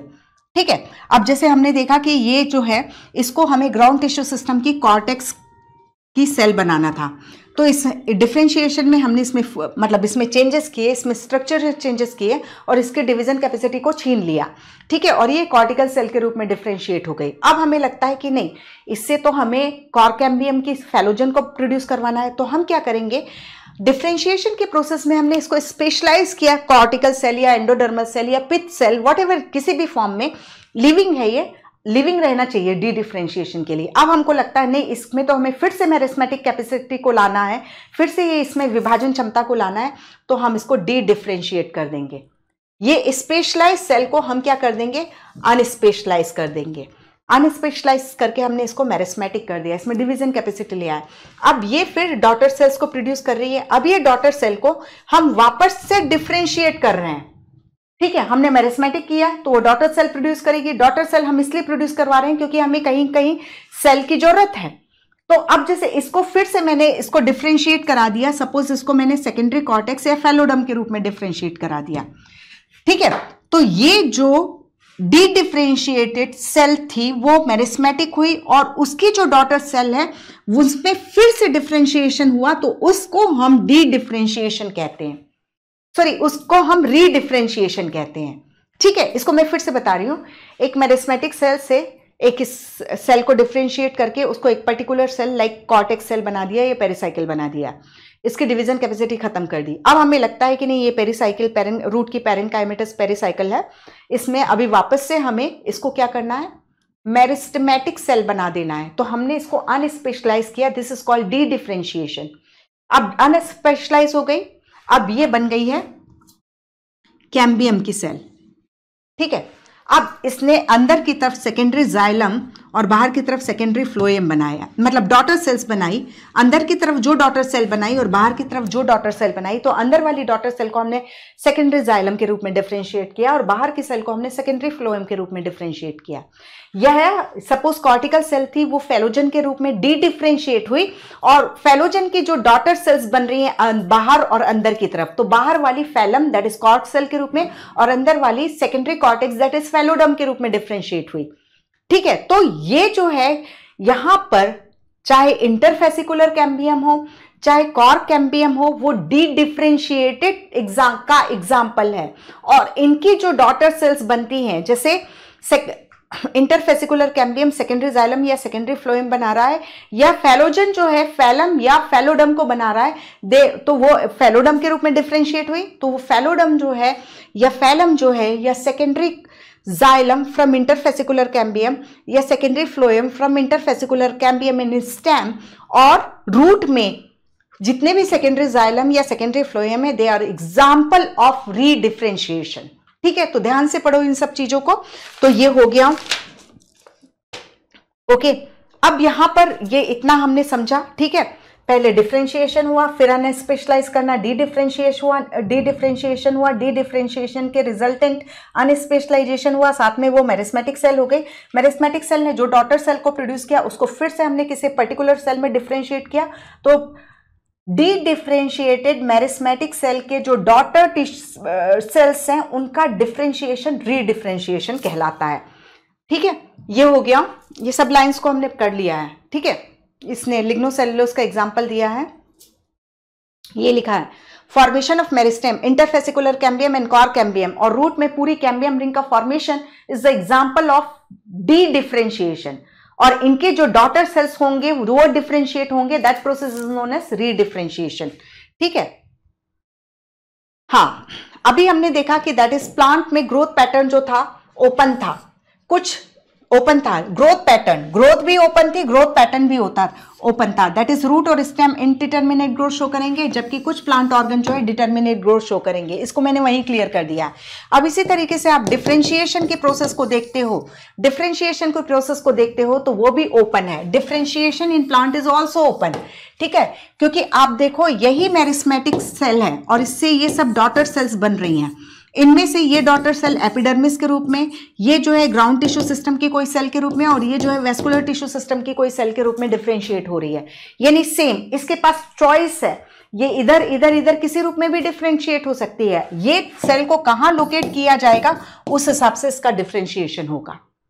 ठीक है, तो यही बोल रहा है we may say that even differentiation in plant is open because cell और tissue arising out of the same meristem have different structure at maturity, कोई एपिडर्मल तो कोई ट्रैकिड तो कोई ग्राउंड टिश्यू सिस्टम के सेल के रूप में डिफरेंशिएट हो पा रहा है। ठीक है, अब जब इनका वो फाइनली एक पर्टिकुलर टाइप की सेल के रूप में डिफरेंशिएट हो रहा है, तो वो किस पर डिपेंड कर रहा है, location of the cell within the that particular organ, either root stem और लीफ जो भी है। ठीक है, सेल पोजीशन, अब जैसे रूट में देखो, ठीक है, जो डॉटर सेल बनी इस रूट एपिकल मेरिस्टेम के नीचे, वो रूट कैप की सेल के रूप में डिफरेंशिएट हुई। इसके ऊपर के जो डिफरेंशिएट होंगी या तो वो एपिडर्मल या ग्राउंड टिश्यू सिस्टम या वेस्कुलर टिश्यू सिस्टम के रूप में डिफरेंशिएट होंगी। ठीक है, ये हो गया। अब यहां पर एक इमेज दी हुई है, इसमें देखो, दिस इज मेरिस्मेटिक सेल। ठीक है, मेरिस्मेटिक सेल जो है इसमें कोई भी, जैसे ये एक मेरिस्मेटिक सेल है, इसमें डिवीजन हुआ, ये डॉटर सेल बनी, इनमें प्लाज्मेटिक ग्रोथ होगी, ये नॉर्मल साइज को अचीव करेंगी। ठीक है, तो ये नॉर्मल साइज, ये जो डॉटर सेल बनी ये नॉर्मल साइज को अचीव की, because of metabolism protoplasmic content increase हुआ, दैट इज प्लाज्मेटिक ग्रोथ हुई। ठीक है, अब इसके बाद हम देखेंगे, अब यहाँ डिसीजन लिया जाएगा कि इसको इसकी डिवीजन कैपेसिटी को छीन लेना है, इसको परमानेंट टिश्यू की सेल के रूप में डिफ्रेंशिएट करना है, कि इसकी मेरिस्मेटिक कैपेसिटी को रिटेन रखना है। ठीक है, तो अब यदि इसको डिसाइड किया गया है इसके लिए कि ये मेरिस्मेटिक सेल ही रहेगी, तो ये मेरिस्मेटिक सेल के रूप में है। अब डिफ्रेंशिएशन हो रहा है, तो डिफ्रेंशिएशन में आप देखो इलोंगेशन हुआ और मैचुरेशन हुआ, ये मैच्योर सेल बनी। मैच्योर सेल की एक डेफिनेट एज होगी, उसके बाद सेनेसेंस होगा और उसके बाद डेथ हो जाएगी। ठीक है, बहुत अच्छी इमेज है ये, बहुत अच्छा फ्लो चार्ट है कि किस तरीके से देखो मेरिस्मेटिक सेल है, डिवाइड होकर के डॉटर सेल बनेगी, उसमें प्रोटोप्लाज्मिक कंटेंट इंक्रीज होगा, फिर डिसाइड हुआ कि इसको मेरिस्मेटिक रहना है कि परमानेंट टिश्यू के रूप में डिफ्रेंशिएट होना है। परमानेंट टिश्यू के रूप में डिफ्रेंशिएट होना है तो इसमें एक्सपांशन और मैचुरेशन होगा, अल्टीमेटली मैच्योर सेल बनेगी। एक अपनी, जैसे हम कोई भी सेल है, जैसे आरबीसी की बात करते हैं हम, यहाँ तो प्लांट की बात कर रहे हैं, जस्ट एक एग्जांपल कि आरबीसी की लाइफ 120 डेज होती है, तो 120 डेज के बाद उसमें सेनेसेंस हो जाता है, वो स्प्लीन में डिस्ट्रॉय कर दी जाती है। ठीक है, तो ये इस इमेज को याद रखो। देन इसके बाद हम, तो ओवरऑल हमने क्या देखा, दैट इज डेवलपमेंट जो है वो सम है किसका किसका, ग्रोथ एंड डिफरेंशिएशन का। अब इसके बाद क्या है, डेवलपमेंट। ठीक है, development is term include all changes that an organism growth goes through during its life cycle from seed germination to senescence. ठीक है, तो यानी सिंपल है, यदि आप डेवलपमेंट की बात करो ना, तो सिर्फ ग्रोथ नहीं, सेनेसेंस को भी उसमें इंक्लूड किया जाएगा। ठीक है, जो ओल्ड एज चाहे किसी भी ऑर्गेनिज्म की हो, senescence that is old age. यदि हम ह्यूमन के रिस्पेक्ट में या एनिमल के रिस्पेक्ट में देखें, तो जब रिप्रोडक्टिव एबिलिटी मतलब गैमेटोजेनेसिस स्टॉप हो जाती है, तो सेनेसेंस की प्रोसेस स्टार्ट हो जाती है। ठीक है, तो मतलब जब डेवलपमेंट में केवल आपको ग्रोथ को ही इंक्लूड नहीं करना है, ठीक है, उसमें सेनेसेंस भी इंक्लूड होता है, दैट इज सीड जर्मिनेशन से लेकर के सेनेसेंस, जीर्णता तक सभी को इंक्लूड किया जा सकता है। ठीक है, टिश्यू और ऑर्गन के लिए भी आप ये देखते हो, एक छोटी सी पत्ती निकली, वो ग्रो की, फिर वो पत्ती झड़ जाती है, लीफ प्लांट से गिर जाती है, दैट इज वो सेनेसेंस के बाद उससे जितना भी उसमें जो भी काम की चीजें वो प्लांट विड्रॉ कर लेता है और लीफ फॉल हो जाता है। तो leaf fall that is senescence को भी इंक्लूड करोगे। ठीक है, plant follow different pathway in response to environment or phases of life to form different kind of structure. This ability is called plasticity. अब एक और कॉन्सेप्ट को हम देख रहे हैं, that is plasticity, यानी जैसा माहौल उस तरीके से ग्रो कर जाना, दिस इज कॉल्ड प्लास्टिसिटी। ठीक है, ऐसा ये चीज है। ठीक है, मतलब सिंपल है, अर्थ तो पहले बन गई थी, अब यहां पर जो भी लाइफ डेवलप हो रही है, लाइफ डेवलप्ड हो रही है और इवॉल्व हो रही है, तो वो बोलेगी कि नहीं मैं तो फिजिक्स के लॉ को फॉलो नहीं करूंगी, तो वो लाइफ वहां सर्वाइव कर पाएगी क्या? नहीं कर सकती ना। तो यानी अर्थ तो पहले से बनी है, अर्थ में जो माहौल है उसके हिसाब से ऑर्गेनिज्म को अपना डेवलपमेंट और इवोल्यूशन शो करना पड़ता है, अदरवाइज वो वहां रह ही नहीं सकता। तो यही चीज है, plant follow different pathway in response to environment कैसा है और लाइफ के किस फेजेस में है, उसके हिसाब से वो डिफरेंट काइंड ऑफ स्ट्रक्चर को प्रोड्यूस करते हैं, जिसको हम प्लास्टिसिटी कहते हैं। जैसे कि हम देखते हैं heterophylly in cotton, coriander and larkspur. ठीक है, ये रेननकुलस है। ठीक है, यहां देखो कॉटन, कोरिएंडर एंड लार्कस्पर जो है ये फेजेस ऑफ लाइफ के, फिर से इसको ये जो है इनमें हेट्रोफिली देखने को मिलती है। हेट्रोफिली यानी दो प्रकार की, two types of leaf. Heterophylly का मतलब है टू टाइप्स ऑफ लीफ। ठीक है, कॉटन, कोरिएंडर एंड लार्कस्पर जो है ये भी है दो टाइप, अपनी लाइफ साइकिल में दो टाइप की लीफ शो करती हैं, और ये फेजेस ऑफ लाइफ यहां मैंने आपको अंडरलाइन कराया ना, एक तो एनवायरमेंट के रिस्पॉन्स में और लाइफ के किस फेज में। आप सीधे कोरिएंडर, धनिया का जब सीड जर्मिनेट होता है तो आप देखो कि उसकी पत्ती एंटायर होती है, शुरू की जो पत्तियां निकलती हैं वो एक बिल्कुल ऐसी होती हैं, और बाद में ये जो है डिसेक्टेड हो जाती हैं। आप देखोगे कटी फटी धनिया की पत्तियां दिखती हैं। तो ये एक टाइप की लीफ और ये दो टाइप की leaf, that is heterophylly, coriander, cotton and larkspur. ठीक है, ये हेट्रोफिली शो कर रहे हैं अकॉर्डिंग टू जुवेनाइल फेज में इस तरीके के, मैच्योर फेज में इस तरीके की लीफ को प्रोड्यूस कर रहे हैं। जबकि जो रेननकुलस होता है, ठीक है, रेननकुलस एनवायरमेंटल हेट्रोफिली को शो करता है, पानी में उगेगा तो इस तरीके की लीफ को शो करेगा, और यदि टेरेस्ट्रियल होगा तो इस तरीके की लगभग इंटायर लीफ को शो करेगा, और वाटर पानी में उगेगा तो इस तरीके से डिसेक्टेड लीफ को, कटी फटी लीफ को, क्योंकि यहां पे यदि पानी में ये इस तरीके की लीफ करता तो पानी की धारा उसको काट देती, इसलिए उसने डिसेक्टेड लीफ को प्रोड्यूस किया। तो जैसी कंडीशन वैसी लीफ, टेरेस्ट्रियल हैबिटेट में ऐसी लीफ और वाटर हैबिटेट में ऐसी leaf. This is called plasticity, जैसा माहौल वैसे ग्रो करेंगे। ठीक है, तो क्या देखा हमने, cotton, coriander, larkspur phases of life के अकॉर्डिंग हेट्रोफिली, जबकि ranunculus that is also known as buttercup, ठीक है, बटरकप, उसमें हम क्या देखते हैं, रेननकुलस में हमने एक चीज और पढ़ी थी, याद करो, दैट इज पॉलीएंड्रस कंडीशन पढ़ी थी हमने। ठीक है, पॉलीएंड्रस यानी जितने भी स्टेमन है वो सबके सब फ्री होंगे। ओके, सिंजेनेशियस हमने एस्ट्रेसी में पढ़ी थी जिसमें एंथर फ्यूज थे, फिलामेंट फ्री था। ठीक है, तो रेननकुलस दैट बिलोंग्स टू रेननकुलेसी, इसको हम कॉमनली बटरकप कहते हैं, ये एनवायरमेंटल हेट्रोफिली को शो करता है। ओके, अब यहां पर आप देखो, the growth, differentiation and development, growth plus differentiation is equal to development are very closely related event in the life of a plant. Broadly development is considered as the sum of growth and differentiation, शुरू से पढ़ते आ रहे हैं। Development in plant, both growth and differentiation is under the control of intrinsic and extrinsic factor. Intrinsic, ठीक है, the former include intracellular, intrinsic factor में intracellular जो कि genes होते हैं, और intercellular that is phytohormones होते हैं, intercellular factor के रूप में phytohormones होते हैं, chemicals such as plant growth regulators जिनको हम plant hormone या phytohormone कहते हैं, while the latter include light, temperature, water, oxygen, nutrient, इनकी बात करके आ चुके हैं। तो extrinsic factor हमें मालूम है। ठीक है, तो इसके अलावा लाइट जो है फोटोपीरियोडिज्म को, और टेम्परेचर जो है वनलाइजेशन है, टेम्परेचर के इंडक्शन में फ्लावरिंग और लाइट के इंडक्शन में फ्लावरिंग, दैट इज फोटोपीरियोडिज्म। ठीक है, इसके अलावा हमने ग्रोथ में बाकी इन सभी चीजों के बारे में हम अभी बात करके आए हैं कंडीशन फॉर ग्रोथ टॉपिक में। ठीक है, तो हम देख रहे हैं इंट्रिंसिक फैक्टर में इंट्रासेलुलर फैक्टर है, तो intracellular that is genetic factor, और इंटरसेलुलर यानी दो सेल के बीच में प्रेजेंट है, that is plant growth regulator हो जाते हैं। ओके, अब यहां पर देखो, plant growth regulator that is phytohormone, तो इनकी हम कैरेक्टरिस्टिक्स को देखते हैं। ठीक है, तो इसको प्लांट ग्रोथ रेगुलेटर जो है ये स्मॉल, हर चीज को याद रखना बेटा, स्मॉल है, सिंपल मॉलिक्यूल है, जो डाइवर्स केमिकल नेचर के होते हैं। अब यहां पर देखो, डाइवर्स केमिकल नेचर में एक हम पहला इंडोल कंपाउंड देखते हैं, तो इंडोल कंपाउंड में जैसे इंडोल 3 एसिटिक एसिड, ठीक है, जो कि ऑक्सिन के रूप में काम करता है। एडेनिन जो हमारे साइटोकाइनिन है, ठीक है, वो एडेनिन डेरिवेटिव है।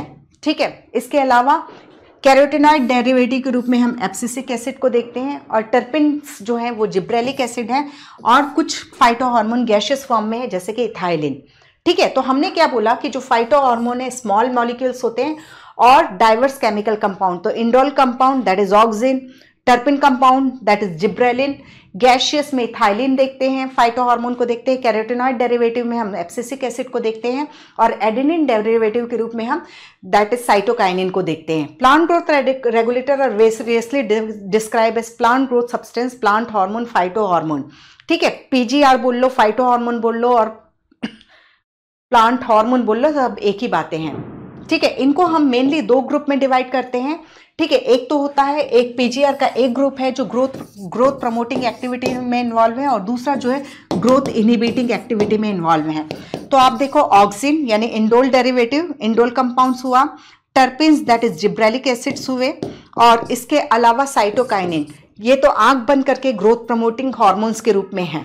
ठीक है, जबकि इथाइलिन और एब्सिसिक एसिड जो है वो ग्रोथ इनहिबिटिंग एक्टिविटी है। ये जरूर है कि इथाइलिन की कुछ एक्टिविटी जो है ग्रोथ प्रमोटिंग है, और कुछ एक्टिविटी जो है ग्रोथ इनहिबिटिंग है, बट यदि मतलब बीच का है, प्रमोटिंग एक्टिविटी और इनहिबिटिंग एक्टिविटी के बीच का है।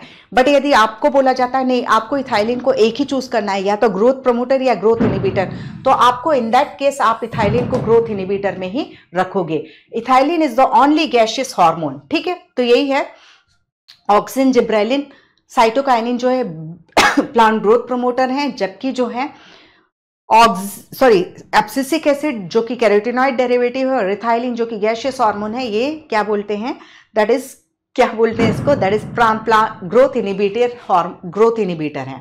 ठीक है, तो ये दैट इज ये जो है दैट इज ग्रोथ इनहिबिटर हो जाते हैं। ओके, अब इसके बाद हम स्टार्ट करते हैं एक that is discovery of plant growth regulator को। अब हम स्टार्ट करते हैं, दैट इज एक हार्मोन हम स्टार्ट करेंगे। जैसे यहाँ एनसीईआरटी में यहां पर the discovery of plant growth regulator, तो यानी एक चीज और याद रखिए, जितने भी प्लांट ग्रोथ रेगुलेटर हम पढ़ने वाले हैं that is auxin, gibberellin and cytokinin, ये प्लांट ग्रोथ प्रमोटर के रूप में है और एब्सिसिक एसिड और इथाइलिन जो है प्लांट ग्रोथ इनहिबिटर के रूप में है। तो यहां पर जिसकी भी डिस्कवरी है उसको उस रिस्पेक्टिव हार्मोन के साथ ही हम पढ़ेंगे, ना कि एक साथ, ठीक है। तो यहां पर दैट इज ये हमने देखा। तो यदि एक चीज और यहां पर प्लांट ग्रोथ प्रमोटर की एक्टिविटी में हम देखते हैं, तो दैट इज आप देखते हो सेल डिवीजन को प्रमोट करना, cell enlargement, pattern formation. Pattern formation का मतलब होता है बेसिक बॉडी डिजाइन को रेडी करना। पैटर्न फॉर्मेशन यानी बेसिक बॉडी डिजाइन को तैयार करना इस pattern formation. Tropic growth that is directional movement हो जाती है। ट्रॉपिकल ग्रोथ और नास्टिक मूवमेंट ये दो अलग चीजें। नास्टिक मूवमेंट जो होती है वो नॉन डायरेक्शनल होती है, जबकि ट्रॉपिक ग्रोथ होती है आइदर इट इज लाइट के इन्फ्लुएंस में या ग्रेविटी के इन्फ्लुएंस में या किसी केमिकल के इन्फ्लुएंस में होती है, ठीक है। तो ट्रॉपिज्म, जब ट्रॉपिकल ग्रोथ की बात करते हैं या ट्रॉपिकल मूवमेंट की बात करते हैं, वो एक डायरेक्शनल मूवमेंट होती है, ठीक है। Flowering, fruiting and seed formation, ये सब जो है वो हम देखते हैं दैट इज ये ग्रोथ प्रमोटिंग एक्टिविटीज में आता है। यहां पर पैटर्न फॉर्मेशन यानी बेसिक बॉडी डिजाइन को रेडी करना, ओके। तो अब हम चलिए discovery of plant growth regulator की बात करते हैं। तो सबसे पहले हम ऑक्सिन हार्मोन को पढ़ने जाएंगे। तो ऑक्सिन हार्मोन की डिस्कवरी कैसे हुई, ठीक है। 1881 में चार्ल्स डार्विन और फ्रांसिस डार्विन जो कि उनके बेटे थे, वो 1881 में फेलेरिस कैनारेंसिस, ठीक है, फेलेरिस कैनारेंसिस जो कि कैनरी ग्रास के नाम से जानी जाती है। ग्रास है तो ऑब्वियसली ये पोएसी फैमिली को बिलोंग करेगी, दैट इज ग्रामिनी फैमिली को बिलोंग करेगी। तो उन्होंने देखा कि जब कैनरी ग्रास का सीड जर्मिनेट होता है, और आपको मालूम ही है दैट इज यहां पर मोनोकॉट सीड है, तो मोनोकॉट एम्ब्रियो में दैट इज प्लूम्यूल को कवर करते हुए कोलियोप्टाइल प्रेजेंट होता है, ठीक है। ये morphology sexual reproduction in flowering plant में, इन सब में हम क्लियरली पढ़ते हैं कि ये जैसे प्लूम्यूल है तो प्लूम्यूल को प्रोटेक्ट करते हुए क्या प्रेजेंट होता है, कोलियोप्टाइल प्रेजेंट होता है। तो उन्होंने देखा कि जब सीड जर्मिनेशन हो रहा है तो ये जो कोलियोप्टाइल है जो कि प्लूम्यूल को का प्रोटेक्टिव लेयर है, प्रोटेक्ट करते हुए प्रेजेंट है, यदि उसको यूनिलैटरल लाइट दी जाती है, यूनिलैटरल यानी एक साइड से, यानी समझो ये एक पूरा अंधेरा डार्क रूम है, ठीक है। यहां पर मैंने कैनरी ग्रास के कोलियोप्टाइल को रखा, ठीक है। कैनरी ग्रास के एक सीड को जर्मिनेशन करा रही हूँ, वो कैनरी ग्रास का कोलियोप्टाइल है। ये पूरे रूम में अंधेरा है, मैं इसको सिर्फ एक डायरेक्शन से लाइट प्रोवाइड करा रही हूँ, दिस इज कॉल्ड यूनिलैटरल। बाकी इधर से कोई लाइट नहीं मिल रही है, इधर से कोई लाइट नहीं मिल रही है, यहां से मैं लाइट प्रोवाइड करा रही हूँ, या सपोज यहां पे नहीं, यहां से लाइट प्रोवाइड करा रही हूँ। तो अल्टीमेटली हम देखते हैं कि ये कोलियोप्टाइल जो है वो बेंडिंग शो करता है, उसकी लाइट की तरफ, लाइट के डायरेक्शन में झुक जाता है, यानी ये डायरेक्शनल मूवमेंट हो रही है, दैट इज ट्रॉपिज्म है। और किसके रिस्पॉन्स में हो रही है, लाइट के रिस्पॉन्स में हो रही है, दैट इज ये फोटोट्रॉपिक मूवमेंट देखने को मिलती है, ठीक है। फोटोट्रॉपिज्म देखने को मिलता है। तो फोटोट्रॉपिज्म की खोज जो है डार्विन ने की, और उन्होंने एक बुक भी लिखी थी, power of movement in plant, यानी यहां पर उन्होंने देखा कि प्लांट जो है लाइट की तरफ मूव कर गया, that is power of movement in plant, Charles Darwin ने ही लिखी थी। तो Darwin that is Charles Darwin, उनके बेटे फ्रांसिस डार्विन ने फाइंड आउट किया कि जब यूनिलैटरल लाइट प्रोवाइड की जाती है तो कोलियोप्टाइल जो है लाइट के डायरेक्शन में बेंड हो जाता है। उसके बाद एक और साइंटिस्ट का एक और फिजियोलॉजिस्ट बॉयसन जेनसन, इनका एक्सपेरिमेंट था। उन्होंने क्या किया, इसी कोलियोप्टाइल को डीकैपिटेट किया, यानी ये जो कोलियोप्टाइल था इसको यहां से कट कर दिया, ठीक है। कोलियोप्टाइल को कट कर दिया और इसके बीच में उन्होंने क्या रखा, दैट इज जिलेटिन का ब्लॉक रख दिया, और फिर क्या किया, दैट इज इसी के ऊपर ये जो कटा हुआ पोर्शन था उसको रख दिया। तो भी उन्होंने देखा कि यदि यूनिलैटरल लाइट प्रोवाइड कराओ तो भी बेंडिंग हो रही थी, ठीक है। तो इससे इतना तो समझ में आ गया कि कुछ तो ऊपर है जो डिफ्यूज होकर के नीचे जा रहा है और ये फोटोट्रॉपिज्म के लिए रिस्पॉन्सिबल है। तो ये बॉयसन जेनसन का एक्सपेरिमेंट था। फिर पाल ने यही फोटोट्रॉपिज्म पर एक्सपेरिमेंट किया। उन्होंने भी उन्होंने क्या किया कि दैट इज इसको क्या किया, डार्क में नहीं रखा, यूनिलैटरल लाइट प्रोवाइड नहीं की। उन्होंने जो डीकैपिटेटेड स्टेम था, ठीक है, उसमें क्या किया, इस कोलियोप्टाइल को एसिमेट्रिकली रखा, ठीक है, एसिमेट्रिकली रखा तो भी देखा ये बेंडिंग हो रही है। इसेंट्रिकली प्लेस किया, इस साइड या इस साइड प्लेस करा, लाइट में रखा, फिर भी उन्होंने देखा कि डेफिनेटली बेंडिंग हो रही है। ठीक है, इस साइड रखा, ठीक है, तो इन्होंने देखा कि दैट इज इधर पे इस साइड पे ज्यादा ग्रोथ हुई, इधर रखा तो उन्होंने देखा इस साइड पे ज्यादा ग्रोथ हुई, जिस साइड रख रहे थे उस साइड ज्यादा ग्रोथ देखने को मिल रही थी। फिर उसके बाद जो है दैट इज एफ.डब्ल्यू. वेंट का है। एफ.डब्ल्यू. वेंट ने 1928, ठीक है, डार्विन का याद रखिएगा 1881, हालांकि अपने आई थिंक एनसीईआरटी ने कहीं मेंशन नहीं किया लाइट का, सॉरी ईयर्स का, तो इसलिए कोई दिक्कत नहीं है। अब इसके बाद एफ.डब्ल्यू. वेंट के एक्सपेरिमेंट है। एफ.डब्ल्यू. वेंट ने ऑक्सिन को एवेना कोलेप्टाइल से ऑब्टेन किया था, आइसोलेट किया था। ठीक है, उन्होंने क्या किया, दैट इज उन्होंने बहुत सारे एवेना, ठीक है, जो जौ होता है, ओट, एवेना यानी ओट सीडलिंग लिए और सब सीडलिंग का कोलेप्टाइल को कट करके अलग कर दिया। ये सब बहुत सारे सीडलिंग्स थे, सबके कोलेप्टाइल को अलग किया और उसको अगर अगर में रख दिया, ये अगर अगर ब्लॉक में रख दिया। तो यहाँ कोलेप्टाइल में जो भी कुछ भी लाइट के रिस्पॉन्स में जो भी सिंथेसाइज हुआ होगा वो डिफ्यूज होकर के किस में आ जाएगा, अगर अगर ब्लॉक में आ गया। फिर उन्होंने क्या किया, ये जो डीकैपिटेट स्टेम था, यानी जिससे ये कोलेप्टाइल को अलग किया था, तो इसको भी इन्होंने हटा दिया फिर। ठीक है, दैट इज कोलेप्टाइल को हटा दिया, बल्कि ये जो अगर ब्लॉक था उसके इस टुकड़े किए, छोटे छोटे टुकड़े किए और उसको प्लेस किया।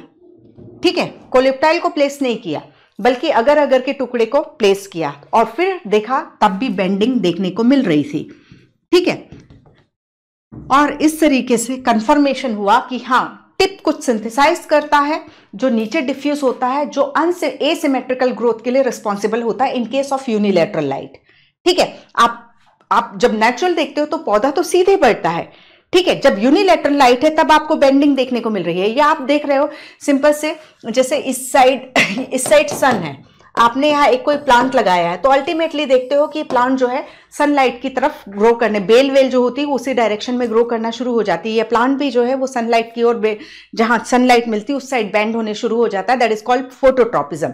ठीक है, तो यहाँ पर ये हमने 4 के एक्सपेरिमेंट देखा, किसका डार्विन का देखा, बॉयसन जेनसन में हमने क्या देखा, जिलेटिन ब्लॉक वाला देखा, पाल के केस में हमने क्या देखा, एसिमेट्रिकली प्लेस देखा, एफ.डब्ल्यू. वेंट के केस में क्या देखा, उन्होंने अगर अगर ब्लॉक को रख करके ये कंफर्म किया। तो एग्जैक्टली इसका एक्सप्लेनेशन ये होता है, जैसे सिंपल है, ये जो है स्टेम टिप है, ठीक है, एपिकल मेरिस्टेम है, ठीक है, रूट शूट टिप है, यहां पर ये ऑक्सिन का मतलब होता है टू ग्रो, ये हार्मोन सिंथेसाइज होता है और नीचे डिफ्यूज हो जाता है और वहां पर वो सेल ग्रोथ के लिए, इनलार्जमेंट के लिए रिस्पॉन्सिबल होता है। ठीक है, तो ये तो पूरा सनलाइट, मतलब हमने कोई डार्क रूम में नहीं रखा है, लेकिन जब हम इसको डार्क रूम में रखते हैं और यूनिलैटरल लाइट प्रोवाइड कराते हैं तो क्या होता है, यहाँ ये जो है टिप में सिंथेसाइज हुआ। ठीक है, ऑक्सिन टिप में सिंथेसाइज हो गया और इसका ट्रांसलोकेशन नीचे साइड हो रहा है। अब यूनिलैटरल लाइट, जैसे एक ये स्टेम है, ये सिलेंड्रिकल होगा, इस साइड तो लाइट पड़ रही है, इस साइड लाइट नहीं पड़ रही है डार्क रूम में। तो क्या होता है, जब ये टिप सिंथेसाइज कर रहा है, ठीक है, टिप सिंथेसाइज कर रहा, उसके बाद नीचे ट्रांसलोकेशन हो रहा है। जब यहां पर लाइट पड़ती है ना, तो ये ऑक्सिन जो है उसका फोटो ऑक्सीडेशन हो जाता है, वो ऑक्सीडाइज हो जाता है। ठीक है, और वो डीएक्टिवेट हो जाता है। तो यहां का जो है डीएक्टिवेट हो गया, इस साइड का मोस्ट ऑफ द, मान लो 100 मॉलिक्यूल थे तो उसमें 80 मॉलिक्यूल जो है ऑक्सीजन के डीएक्टिवेट हो गया, दैट इज ऑक्सीडाइज हो गया। जबकि इधर कोई लाइट नहीं पड़ रही है तो ये तो नीचे ट्रांसलोकेट होंगे। तो यहाँ कम ऑक्सीजन है, यहाँ 20 मॉलिक्यूल ऑक्सीजन के हैं, यहाँ पर 100 मॉलिक्यूल ऑक्सीजन के हैं, तो ज्यादा मॉलिक्यूल हैं, तो इस साइड ज्यादा ग्रोथ देखने को मिलेगी और अल्टीमेटली जो है ये साइड को बेंड हो जाएगा। सिंपल है ना, कहीं ज्यादा ग्रोथ हो रही है, इधर कम ग्रोथ हो रही है, सपोर्ट मिला, इधर झुक गया। ठीक है, तो ये है एक्चुअली ऑक्सिन जो है ये टिप पे सिंथेसाइज हुआ, नीचे ट्रांसलोकेट होता है, लेकिन यूनिलैटरल लाइट होती है तो उससे कारण क्या होता है, उसका डीएक्टिवेशन हो जाता है। जबकि नॉन इल्यूमिनेटेड साइड में इसका डीएक्टिवेशन के लिए कोई लाइट नहीं है। अल्टीमेट मतलब उसका मतलब है नॉन इल्यूमिनेटेड, यानी जहां सनलाइट नहीं पड़ रही है वहां पूरे ऑक्सिन एक्टिव फॉर्म में ज्यादा ग्रोथ कराते हैं, डिफरेंशियल ग्रोथ हुई, इधर इस साइड कम हुई और इस साइड ज्यादा हुई, जिसके रिजल्टेंट ये बेंडिंग होती है। तो इससे रिलेटेड अच्छे खासे क्वेश्चंस बन सकते हैं यदि एग्जामिनर बनाना चाहे। ठीक है, तो सबसे पहले ऑक्सिन जिसका मतलब होता है टू ग्रो, इसको सबसे पहले कोगल और हेजन स्मिथ ने ह्यूमन यूरिन से आइसोलेट किया था और उसको ऑक्सिन ए नाम दिया था। एफ.डब्ल्यू. वेंट ने इसको आइसोलेट किया है एवेना कोलियोप्टाइल से। तो सबसे पहले ह्यूमन यूरिन से आइसोलेट हुआ, फिर कोगल एंड थियामान जो है उन्होंने इसको कॉर्न जर्म ऑयल से ऑब्टेन किया था, प्लांट से भी ऑब्टेन किया। एफ.डब्ल्यू. वेंट ने इसको एवेना कोलियोप्टाइल से इसको आइसोलेट किया था। अब इसके बाद बायोएससी की बात करें, यदि ऑक्सिन के बायोएससी, तो बायोएससी का मतलब होता है कि ऑक्सिन की कितनी क्वांटिटी प्लांट में क्या इफेक्ट दे रही है। ठीक है, कभी भी बायोएससी पढ़ोगे टर्म तो उसका मतलब यही होता है कि मान लो 0.1 मिलीलीटर ऑक्सिन क्या क्या इफेक्ट दे रहा है, 0.2 मिलीलीटर ऑक्सिन क्या क्या इफेक्ट दे रहा है, तो दिस इज कॉल्ड बायोएससी, यानी क्वांटिटी क्या इंपैक्ट दे रही है। तो दैट इज यही जो है experiment use to demonstrate that the tip of the coleoptile is the source of auxin. ठीक है, ये है, इधर से लाइट गई है, लाइट पड़ रही है, इधर झुक गया। ठीक है, इधर जब यहां पर हमने टिप हटा दिया तो कुछ टिप ही नहीं है ऑक्सिन के सिंथेसिस के लिए, तो ये रहा। ठीक है, यदि इसके ऊपर डीकैपिटेटेड मतलब इसके ऊपर कोलियोप्टाइल टिप रख दिया तो फिर से बेंडिंग देखने को मिली। तो ये समझ जाओ कॉन्सेप्ट क्या है, phototropism, unequal distribution of auxin. कम है ऑक्सिन इल्यूमिनेटेड साइड और ज्यादा है नॉन इल्यूमिनेटेड साइड, इसलिए नॉन इल्यूमिनेटेड साइड में ज्यादा ग्रोथ हुई, अल्टीमेटली लाइट की तरफ बेंडिंग हो गई, और उसके बेसिस से आप कोई भी क्वेश्चन है उसको सॉल्व कर सकते हो। तो ऑक्सिन इसका मतलब क्या हो जाता है, दैट इज टू ग्रो। ये सबसे पहले ह्यूमन यूरिन से कोगल KOGL इन्होंने ऑब्टेन किया था। ऑक्सिन, एक ऑक्सिन जो है ना, मतलब मान लो ये एक A केमिकल है, ये B केमिकल है, ये C केमिकल है, D केमिकल है, इन सब का यदि हम फिजियोलॉजिकल इफेक्ट प्लांट पर देखते हैं तो सिमिलर है। तो ये डिफरेंट केमिकल है लेकिन इनका इफेक्ट जो है, इनका फंक्शन जो है प्लांट पे सेम है। तो इन सभी को मैंने कलेक्टिवली ऑक्सिन कहा। ऑक्सिन कोई सिंगल केमिकल नहीं है, ग्रुप ऑफ केमिकल जो एक growth promoting activity, similar growth promoting activity plant में शो करते हैं, तो हमने उनको क्या बोल दिया है, ऑक्सिन। ठीक है, तो the term auxin is applied to the indole 3 acetic acid and to other natural and synthetic compound having certain growth regulating property.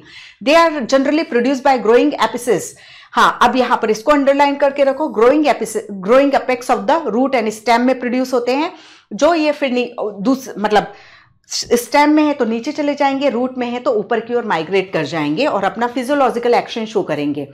IBA और IAA, इंडोल एसिटिक एसिड और इंडोल ब्यूटारिक एसिड जो है ये natural auxin है जो plant से isolate किए गए हैं। Naphthalene acetic acid 2,4-D 2,4 dichlorophenoxy acetic acid जो है, और 2,4,5 ट्राइक्लोरोफिनॉक्सी एसिटिक एसिड जो है ये सिंथेटिक ऑक्सिन है। 2,4-D और 2,4,5-T को हम हर्बिसाइड के रूप में यूज करते हैं, हर्बिसाइड्स के रूप में यूज करते हैं। जैसे सिंपल है, गेहूं चावल की जो क्रॉप है या जितने भी सीरियल्स की क्रॉप है वो मोनोकॉट है। ठीक है, और उसमें जो खरपतवार वीड्स उगेंगे वो डाइकॉट प्लांट होते हैं। ठीक है, आपने खेत लगाया हुआ है, आपको चाहिए सिर्फ इसमें गेहूं का प्लांट हो, लेकिन हम देख रहे हैं नीचे कई सारे और डाइकॉट प्लांट जो है खरपतवार के रूप में, वीड्स के रूप में उग गए हैं। तो हम 2,4-D और 2,4,5-T इसको स्प्रे कर देंगे तो ये डिफोलिएटिंग एजेंट के रूप में काम करेंगे। 2,4,5-T और 2,4-D जो कि सिंथेटिक ऑक्सिन है वो हर्बिसाइड के रूप में यूज किए जाते हैं, और वो किसको, सिलेक्टिवली डाइकॉट प्लांट की लीफ को खत्म कर देते हैं, गिरा देते हैं, डिफोलिएट कर देते हैं, लेकिन मोनोकॉट पर कोई बैड इंपैक्ट नहीं देखते। इसलिए 2,4-D और 2,4,5-T को हम डाइकॉट लीफ में, डाइकॉट हर वीड्स के डिफोलिएशन के लिए यूज करते हैं, दैट इज हर्बिसाइड के रूप में यूज करते हैं। ठीक है, तो ये पॉइंट हमने यही क्लियर किया। तो दैट इज IAA और IBA सिंथेटिक ऑक्सिन है। ठीक है, नैप्थेलिन एसिटिक एसिड 2,4,5-T 2,4-D ये जो है सिंथेटिक ऑक्सिन है, ये दो है नेचुरल ऑक्सिन है। ठीक है, IAA, मुझे ऐसा लगता है कि मैंने उल्टा बोल दिया था, फिर से मैं रिपीट कर रही हूं, IAA और IBA इंडोल ब्यूटारिक एसिड ये जो है वो क्या है, दैट इज नेचुरल ऑक्सिन है, और NAA और 2,4-D जो है वो सिंथेटिक ऑक्सिन है, या हर्बिसाइड के रूप में भी बात किया। All these auxin have been used extensively in agriculture and horticulture practices. तो अभी मैंने आपको इनका रोल बताया कि हर्बिसाइड के रूप में यूज हो रहे हैं। इसके बाद हम बात करते हैं, तो they help to initiate rooting in stem cutting and application widely use for plant propagation. तो मैंने आपको पहले ही बताया है कि दैट इज, समझना भी है कुछ चीज, लेकिन यहां पर मेनली जो है हार्मोन्स के फंक्शंस को याद करना है बेटा, रटाफिकेशन बहुत ज्यादा जरूरी है। ठीक है, तो जैसे हमने ये रोज का स्टेम कट किया, ठीक है, अब इसको मुझे एक गमले में लगाना है। तो नर्सरी वगैरह वाले होते हैं ना, तो ये कटिंग को लेते हैं और यहाँ पर ऑक्सिन IAA स्प्रे कर देते हैं, तो यहाँ पर जो है एडवेंटिशियस रूट का फॉर्मेशन तुरंत हो जाता है। तो हॉर्टिकल्चर प्रैक्टिसेस में ये ऑक्सिन को रूट इनिशिएशन के लिए बहुत ज्यादा यूज किया जाता है। आप देखो पाइनएप्पल में फ्लावरिंग को प्रमोट करता है। यदि पाइनएप्पल का प्लांट में फ्लावर नहीं आ रहा है तो फ्रूट नहीं बनेगा। आपको पाइनएप्पल के फ्रूट से ही तो मतलब है, पाइनएप्पल में आपने स्प्रे किया, फ्लावरिंग हो जाएगी और फ्रूटिंग हो जाएगी। ठीक है, और ये जो है जैसे ये जो एक प्लांट है, इसमें ये पत्ती लगी हुई है, तो जो नई पत्तियां हैं उनको इनको गिरने से बचाएगा, फ्रूट एंड लीफ को गिरने से बचाएगा। लेकिन जो ओल्ड फ्रूट या ओल्ड लीफ है उनके एब्सिशन यानी विल्गन को यानी डिफोलिएशन को या उनको गिराने में मदद करता है। They help to prevent fruit and leaf drop at early stage but promote the abscission of older mature leaf and fruit. ठीक है, then in most higher plant the growing apical bud inhibit the growth of the lateral bud, a phenomena called apical dominance। तो इसकी image देखते हैं हम, that just minute। ठीक है, तो यहां पर हम सिंपल सा देखते हैं, sorry, an application widely used for plant propagation, यहां हम कर चुके थे, ये कर चुके थे, दैट इज यहां। ठीक है, एपिकल डोमिनेंस। अब सिंपल सा है, ये हमने देखा कि ऑक्सिन कहां पर सिंथेसाइज हो रहा है, रूट एपेक्स और शूट एपेक्स में। ये शूट एपेक्स है। ठीक है, ऑक्सिन की सिंथेसिस यहां पर हो रही है और नीचे ट्रांसलोकेट हो रहा है। ठीक है, नीचे ट्रांसलोकेट हो रहा है। तो यहां पर जो लीफ की एक्सिस में जो एक्सिलरी बड है, जिसको हम लेटरल, ये एपिकल है तो ये पोजीशन में लेटरल हो जाएगी, और लीफ की एक्सिस में इसलिए एक्सिलरी बड बोल रहे हैं। तो ये क्या होता है, ये जो है ये शूट एपेक्स में सिंथेसाइज होने वाला ऑक्सिन नीचे की ओर ट्रांसलोकेट होता है और axillary bud that is lateral bud की ग्रोथ को इनहिबिट करता है।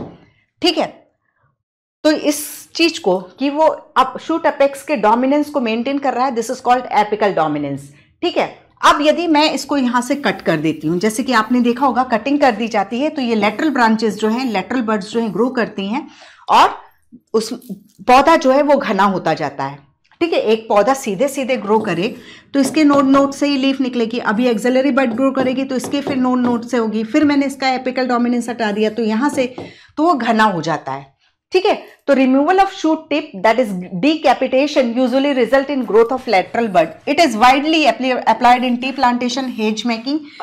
तो सिंपल सा है, क्योंकि जो शूट एपिकल मेरिस्टेम है तो उसका शूट टिप मेंटेन रखोगे, हटाओगे नहीं, काटोगे नहीं, तो वहां ऑक्सिन सिंथेसाइज होगा और लेटरल बड की ग्रोथ को रोकेगा। यदि आपने शूट टिप को कट कर दिया, अपेक्स को कट कर दिया, तो अब वहां पर कोई ऑक्सिन नहीं बन रहा है, यानी लेटरल बड जो है ग्रो कर जाएंगे। तो टी प्लांटेशन में, चाय के बागानों में आपका प्रोडक्ट क्या है, दैट इज पत्तियां हैं। जितना आप एपिकल डोमिनेंस रिमूव करोगे, लेटरल बड्स उतनी ज्यादा ग्रो करेंगे, उतनी ज्यादा पत्तियां होंगी। आपने देखा होगा घरों में बाउंड्री की जगह, सीमेंटेड बाउंड्री की जगह हम देखते हैं मेहंदी का पेड़ या हेज लगा देते हैं, और हेज को माली जो है बार बार उसकी कटिंग करता रहता है। तो कटिंग करता है तो वो जो हेज है वो घनी होती जाती है। तो उसका सीधा सा रीजन है, वो कटिंग जो कर रहा है माली, दैट इज एपिकल डोमिनेंस को रिमूव कर रहा है और लेटरल बड की ग्रोथ को प्रमोट कर रहा है। जब हम साइटोकाइनिन पढ़ेंगे तब हम देखेंगे साइटोकाइनिन जो है लेटरल बड की ग्रोथ को प्रमोट करता है, जबकि ऑक्सिन एपिकल बड की ग्रोथ को प्रमोट करता है। तो यहाँ ऑक्सिन और साइटोकाइनिन बड की ग्रोथ के लिए एक दूसरे के आमने सामने खड़े हैं। वो लेटरल बड की ग्रोथ को रोक रहा था, साइटोकाइनिन लेटरल बड की ग्रोथ को प्रमोट करेगा। ओके, ये चीज हुआ। ऑक्सिन जो है आप देखो, दैट इज टोमेटो में seedless fruit that is parthenocarpy के लिए रिस्पॉन्सिबल होता है। हर्बिसाइड के रूप में हम 2,4-D 2,4,5-T को यूज करते हैं। ये डाइकॉट वीट को खत्म करता है क्योंकि ये उनकी पत्तियों को डिफोलिएट कर देता है या गिरा देता है। ठीक है, it is prepare for wheat free lawn. ठीक है, तो जब भी 2,4-D या 2,4,5-T आप यूज करोगे तो ग्रास क्या है, मोनोकॉट है, वहां वीड्स उग रहे हैं, खरपतवार उग रही हैं, वो डाइकॉट है। तो आपने ये हर्बिसाइड स्प्रे कर दिया तो डाइकॉट प्लांट खत्म हो जाएंगे, आपको अच्छा सा वीट फ्री ग्रास लॉन मिल जाएगा। ठीक है, auxin also control xylem differentiation and help in cell division. ठीक है, ये हुआ। ओके, सो ये इसके फंक्शंस हैं। इसके अलावा यदि देखो एनसीईआरटी में सेल डिवीजन, तो हमने ओवरऑल कई सारे फंक्शन देखे। एपिकल डोमिनेंस की बात की हमने, रूट इनिशिएशन की बात की, जाइलम डिफरेंशिएशन की, टोमेटो में पार्थेनोकार्पी की, तो पाइनएप्पल में फ्लावरिंग को एक्सेलरेट करता है, फ्लावरिंग को प्रमोट करता है। ओके। अभी जिब्रेलिन की बात करते हैं, तो जिब्रेलिन की खोज भी एक्सीडेंटल डिस्कवरी थी, ठीक है। जैसे कि हमने डार्विन के केस में देखा, डार्विन जो है फोटोट्रॉपिज्म को स्टडी कर रहे थे और अल्टीमेटली फोटोट्रॉपिज्म के लिए, मतलब उन्होंने फोटोट्रॉपिज्म के बारे में बताया, फिर बाद में Boysen, Jensen, Paal and ultimately FW Went ने बताया कि ये जो है ऑक्सिन है, ठीक है। तो इसी तरीके से इसकी भी खोज हुई। यहाँ पर ई कुरोसावा जो कि एक जापानीज साइंटिस्ट हैं थे, तो वो क्या कर रहे थे, दैट इज राइस सीडलिंग को स्टडी कर रहे थे। उन्होंने देखा कि राइस सीडलिंग में एक डिजीज होती है बेकाने डिजीज, जिसको कि बेकाने दैट मीन्स जापानीज में होता है फुलिश सीडलिंग।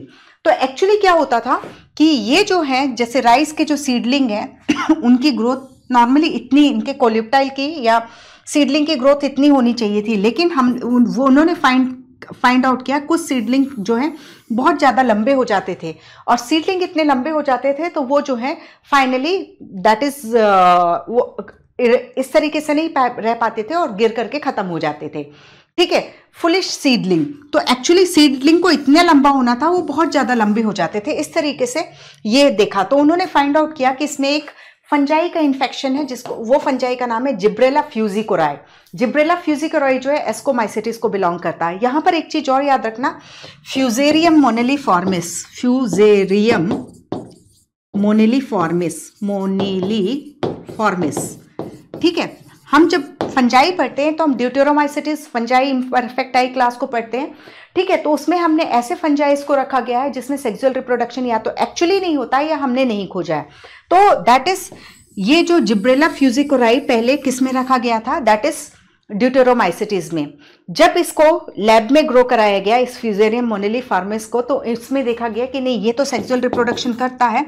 तो फ्यूजेरियम जो है जिब्रेला फ्यूजिकोराई का ही नाम है, जिसमें पहले ये पता था कि ये सेक्सुअल रिप्रोडक्शन नहीं करता। जब पता चला सेक्सुअल रिप्रोडक्शन करता है, ये कोनिडिया प्रोड्यूस करता है, तो इस फ्यूजेरियम को निकाल करके किस में रख दिया गया, एस्कोमाइसिटिस में रख दिया गया, ठीक है। तो जब कुरोसावा ने 1926 में बेकाने डिजीज या फुलिश सीडलिंग डिजीज को स्टडी किया, तो फाइंड आउट किया कि इसमें एक फंगस का इन्फेक्शन है, जिब्रेला फ्यूजिकोराई। फिर उन्होंने क्या किया, जिब्रेला फ्यूजिकोराई को किल किया और उसके स्टेराइल फिल्ट्रेट को फिर से सीडलिंग में, राइस सीडलिंग में स्प्रे किया, तो उन्होंने देखा कि ये बेकाने डिजीज होती है। तो इस तरीके से पता चला that is bakanae disease, that is foolish seedling के लिए अल्टीमेटली कौन फंगस रिस्पॉन्सिबल है, जिब्रेला फ्यूजिकोराई। लेकिन ठीक है, यहाँ हम डिजीज को नहीं पढ़ रहे हैं, यहाँ हम हार्मोन को पढ़ रहे हैं, दैट इज जिब्रेलिन हार्मोन को, जो कि टर्पिनॉइड होता है, ठीक है, जो कि टर्बिनॉइड होता है, जो कि ग्रोथ प्रमोटिंग हार्मोन होता है। लेकिन यहां से एक चीज तो पता चल गया ना कि ये एक्सिस के एलोंगेशन के लिए रिस्पॉन्सिबल है, ठीक है। अब जिब्रेलिक एसिड, ठीक है, तो कुरोसावा ने इतना पता करके छोड़ दिया। उसके बाद याबुता एंड सुमिकी ने इसको आइसोलेट किया, और जिस जिब्रेलिन को आइसोलेट किया वो GA3 था, जो कि सबसे ज्यादा स्टडी किया जाने वाला जिब्रेलिन है, ठीक है। जैसे हमने ऑक्सिन को बोला, कई केमिकल जो सेम फिजियोलॉजिकल फंक्शंस को शो करते हैं प्लांट में, हमने उनको ऑक्सिन कहा, तो वैसे जिब्रेलिन में कई GA1, GA2, GA3 इस तरीके से कई सारे केमिकल्स हैं जो सेम फिजियोलॉजिकल इफेक्ट देते हैं। तो हम कलेक्टिवली उनको क्या कहते हैं, जिब्रेलिन कहते हैं। तो इसमें जो सबसे ज्यादा जिब्रेलिन जो स्टडी किया गया है और जिसे सबसे पहले आइसोलेट किया गया था याबुता एंड सुमिकी ने, वो था GA3, ठीक है। अब जिब्रेलिक एसिड तो आपको मालूम है ये एसिडिक नेचर का हो जाएगा, ओके। और ये किसका डेरिवेटिव है, ये टर्पिनॉइड है, ओके। ये चीज है। The active substance were later identify as gibberellic acid, जिसका आइसोलेशन याबुता एंड सुमिकी ने किया, ओके। अब जिब्रेलिन जो है ये भी ग्रोथ प्रमोटर एक्टिविटी को शो करता है। 100 से ज्यादा जिब्रेलिन खोजे जा चुके हैं, जिसमें सबसे ज्यादा स्टडी किया हुआ जो है वो GA3 है, ठीक है। और ये सभी एसिडिक नेचर के होते हैं। ये कई सारे फिजियोलॉजिकल रिस्पॉन्सेस को शो करते हैं। तो मैं हर बार बोल रही हूँ कि दैट इज, यहाँ पर जब आप फाइटो हार्मोन पढ़ोगे या जब आप ह्यूमन हार्मोन्स को भी पढ़ते हो, तो वहाँ उनके फंक्शंस को ही रटना पड़ता है, ठीक है। अब इनका जो है सबसे इंपॉर्टेंट फंक्शन हमने देखा, एक्सिस की लेंथ को इंक्रीज करते हैं। और जब हमें ये पता चल गया कि ये एक्सिस की लेंथ को इंक्रीज करते हैं, तो आप देखो चाहे ग्रेप्स है उनकी साइज को इंक्रीज करना है, या उसका जो ग्रेप्स जो जिसमें गुच्छे में लगता है उसको भी लंबा करना है। जितना लंबा करेंगे उतने ही ज़्यादा फ्रूट्स हमें मिल सकेंगे। तो यही है, दैट इज इसका फंक्शन है, लेंथ एक्सिस की लेंथ को इंक्रीज करता है, इसलिए ये ग्रेप स्टॉक की लेंथ को इंक्रीज करने में यूज किया जाता है हॉर्टिकल्चर में। ये एप्पल जो इस शेप के होते हैं ना बेटा, थोड़ा से इस शेप के होते हैं, वो एप्पल बहुत ज़्यादा मार्केट में बेचे जाते हैं। तो जैसे ये एप्पल है, ये भी एप्पल है, ठीक है। तो इसमें यदि हम जिब्रेलिन स्प्रे कर देते हैं तो इसका शेप जो होता है एक पर्टिकुलर ऐसे शेप का एप्पल बन जाता है, और जिसके कारण इसकी मार्केट वैल्यू बढ़ जाती है, ठीक है। ये सेनेसेंस, दैट इज जीर्णता को डिले करता है, यानी एजिंग की प्रोसेस को स्लो करता है। दस the fruit can be left on the tree longer. Simple है, ये जैसे एप्पल को मैंने तोड़ के रख लिया, ठीक है, तो ये जल्दी सड़ जाएगा, खत्म हो जाएगा, जबकि इसको मैंने पेड़ में ही लगे रहने दिया गया, तो पेड़ जिब्रेलिक एसिड बना रहा है, इसको सप्लाई करते जा रहा है, तो इसकी उम्र जो होगी वो ज़्यादा हो जाएगी, ये जल्दी से सेनेसेंस या जीर्णता को शो नहीं करेगा, ठीक है। Then GA3 is used to speed up malting process in brewing industry. तो सिंपल है, ब्रीविंग इंडस्ट्री यानी जो अल्कोहल इंडस्ट्री है उसमें जिब्रेलिक एसिड को यूज़ किया जाता है। जिब्रेलिक एसिड जो है सीड डॉर्मेंसी को ख़त्म करता है, सीड डॉर्मेंसी को ख़त्म करता है, ठीक है।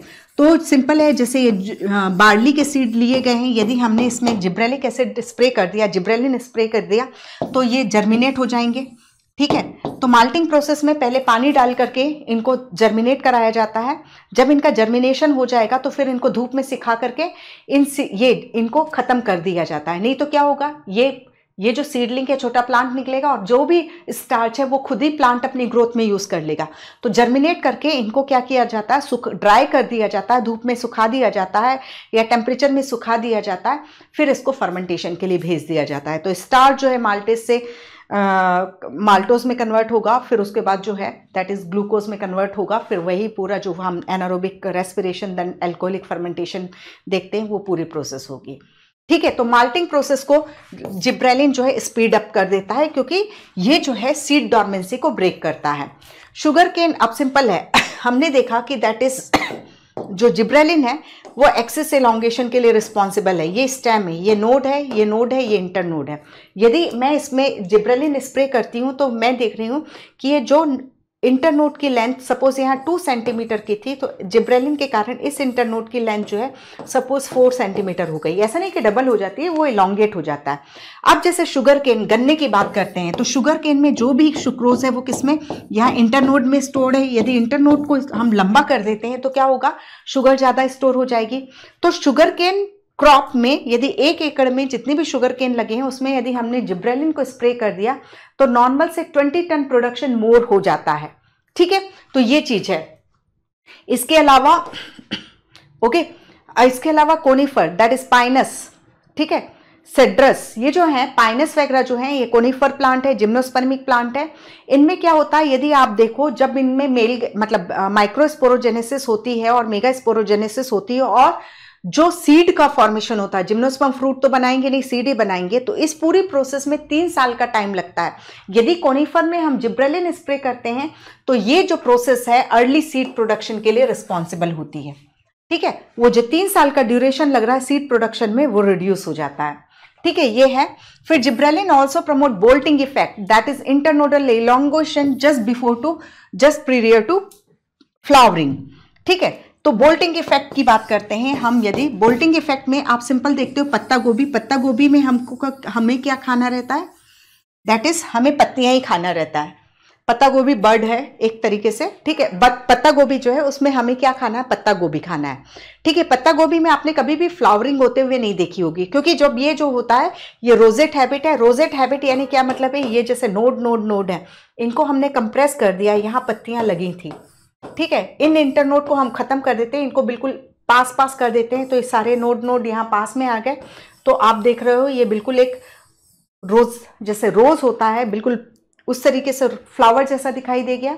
पत्ता गोभी आपको रोजेट हैबिट की दिखाई दे रही है, ठीक है। तो ये रोजेट हैबिट है, सिंपल है। पत्ता गोभी को देखो पहले ऐसे रहेगी, फिर वो पूरी क्लोज हो जाएगी। अब यदि आप पत्ता गोभी को खेत में छोड़ दोगे ना तो एक पर्टिकुलर टेम्परेचर इन्वायरमेंट से ही उसको मिलेगा, और आप देखना यहाँ पर ये रोजेट, यहाँ सारे इंटरनोड कंप्रेस्ड कर दिए गए थे। आप देखोगे यहाँ पर इंटरनोडल इलोंगेशन होगा और ये स्टेम ऐसे बाहर निकलेगा बीच से, फिर इसमें फ्लावर लगेंगे और फिर फ्लावर लगेंगे, सेक्सुअल रिप्रोडक्शन होगा, फ्रूट का फॉर्मेशन होगा। पर पत्ता गोभी में हमें फ्रूट की जरूरत नहीं है, इसलिए हम उसको खेत में इस तरीके से फ्लावरिंग के लिए छोड़ते नहीं। ठीक है, तो एक्चुअली क्या होता है, जब पत्ता गोभी लगती है, फिर जब विंटर एक्सट्रीम होती है तो वो इसमें बोल्टिंग इफेक्ट को इंड्यूस करता है। लो टेम्परेचर इसमें बोल्टिंग इफेक्ट को इंड्यूस करता है। इंटरनोडल इलोंगेशन से इस तरीके से स्टेम निकलता है, फिर इन्फ्लोरेसेंस दैट इज फ्लावरिंग, उसमें इन्फ्लोरेसेंस बनता है, दैट इज फ्लावरिंग होती है। ठीक है, तो यहां पर सेक्सुअल रिप्रोडक्शन के मतलब रिप्रोडक्शन के, इंटरनोडल रिप्रोडक्शन नहीं, फ्लावरिंग के ठीक पहले ये इंटरनोडल इलोंगेशन कौन करता है? जिब्रेलिन। या तो आप खेत में इस पत्ता गोभी को छोड़ दो, ठीक है, एक सीजन में उसने, पत्ता गोभी जो है बाइनियल प्लांट है, बाइनियल प्लांट यानी 2 साल नहीं, 2 सीजन में वो अपनी लाइफ साइकिल कंप्लीट करता है। फर्स्ट सीजन में वो सिर्फ वेजिटेटिव ग्रोथ कर रहा है। ठीक है, अभी वेजिटेटिव ग्रोथ कर रहा है, ठंड आ गई है, लो टेम्परेचर हो गया है, इसमें लो टेम्परेचर ने इंटरनोडल इलोंगेशन को इंड्यूस कर दिया और फिर ये इंटरनोडल इलोंगेशन हुआ और ये बीज से, पत्ता गोभी के बीज से ये स्टेम निकला और उसने इन्फ्लोरेसेंस बियर किया। एक तो ये तरीका है कि आप उसको नेचुरली छोड़ रहे हो तो लो टेम्परेचर जो है उसमें फ्लावरिंग को इंड्यूस कर, मतलब internodal elongation, then ultimately flowering हो जाएगी। या दूसरा तरीका है, आप टेम्परेचर नहीं दे रहे हो, ये वेजिटेटिव ग्रोथ किया हुआ है, टेम्परेचर अभी भी ज्यादा ही है, लेकिन आपने जिब्रेलिन स्प्रे किया तो वो इसमें इंटरनोडल इलोंगेशन के लिए रिस्पॉन्सिबल होगा। तो कई सारे बाइनियल हैं जिसमें रोजेट हैबिट होती है, उनमें हम बोल्टिंग इफेक्ट देखते हैं। तो bolting effect naturally vernalization that is low temperature treatment के कारण एनवायरनमेंट में अपने आप होता है, लेकिन आप उसको रिप्लेस करना चाहो तो जिब्रेलिन जो होता है उसमें वो internodal elongation that is bolting effect को इंड्यूस कर देता है। तो इसीलिए या तो हम देखते हैं वर्नलाइजेशन जो है बाइनियल प्लांट्स को एनुअल प्लांट में कन्वर्ट कर देता है, या फिर आप देखते हो जिब्रेलिन जो है वो बाइनियल प्लांट को एनुअल प्लांट में चेंज कर देता है। तो आप ये बोल्टिंग इफेक्ट बीट प्लांट में देख सकते हो, कैबेज में देख सकते हो, और जिनमें रोजेट हैबिट है, तो बीट प्लांट आप देखते हो या टर्निप देखते हो, वो भी सब रोजेट हैबिट को शो करते हो। उसमें बिल्कुल कंडेंस्ड स्टेम होता है, यहीं पर कई सारे इंटरनोड होते हैं और आप देखोगे पत्तियां जो है रोजेट हैबिट में। तो रोजेट हैबिट प्लांट में जिब्रेलिन जो है वो बोल्टिंग इफेक्ट को इंड्यूस करता है, अदरवाइज नेचुरली ये लो टेम्परेचर जो है इंड्यूस करता है। ओके, तो ये हुआ। अब ऑक्सिन का बायो से हमने क्या पढ़ा था, दैट इज क्या क्वांटिटी क्या इंपैक्ट डालती है। तो ऑक्सिन का बायो से जो है एवेना कर्वेचर टेस्ट है। तो जिब्रेलिक एसिड का जो बायो एसे टेस्ट है लैक्ट्यूस हाइपोकोटाइल टेस्ट है, इसको नोट डाउन करो अपनी एनसीईआरटी में। लैक्ट्यूस हाइपोकोटाइल टेस्ट है। बार्ली एंडोस्पर्म टेस्ट है। बार्ली एंडोस्पर्म यानी एंडोस्पर्म जो है वहां पर क्या है, स्टार्च स्टोर है, अल्फा एमाइलेज एंजाइम की, हमने बोला कि दैट इज जिब्रेलिन जो है सीड डॉर्मेंसी को ब्रेक करता है। तो वहां पर जिब्रेलिन जो है अल्फा एमाइलेज एंजाइम के प्रोडक्शन को स्टार्ट करवाता है। तो अल्फा एमाइलेज एंजाइम जो है एंडोस्पर्म में जो स्टार्च स्टोर है उसको हाइड्रोलाइज करके डेवलपिंग एम्ब्रियो जो कि जो जर्मिनेट होकर के सीडलिंग प्रोड्यूस करेगा उसके लिए रिस्पॉन्सिबल होगा। और ड्वार्फ पी टेस्ट हमने क्लियरली देखा, ये इंटरनोडल इलोंगेशन के लिए रिस्पॉन्सिबल है, एक्सिस की लेंथ को बढ़ाता है। तो ड्वार्फ पी टेस्ट जो है वो भी जो है जिब्रेलिन का बायो एसे टेस्ट होता है। ओके, सो ये चीज को याद रखिए। तो ऑक्सिन जो है उसमें एवेना कर्वेचर टेस्ट है, उसका बायो एसे टेस्ट जो है। तो यहां पर सिंपल सा, यदि हम function of gibberellin, stem elongation, reversal of dwarfism, reversal of dwarfism यानी जो जेनेटिकली ड्वार्फ प्लांट है उसमें आपने जिब्रेलिन स्प्रे कर दिया तो वो लंबे हो जाएंगे, लेकिन ये प्लांट जो सीड प्रोड्यूस करेगा वो जो है उस सीड को जर्मिनेट करोगे तो ड्वार्फ प्लांट ही प्रोड्यूस होंगे।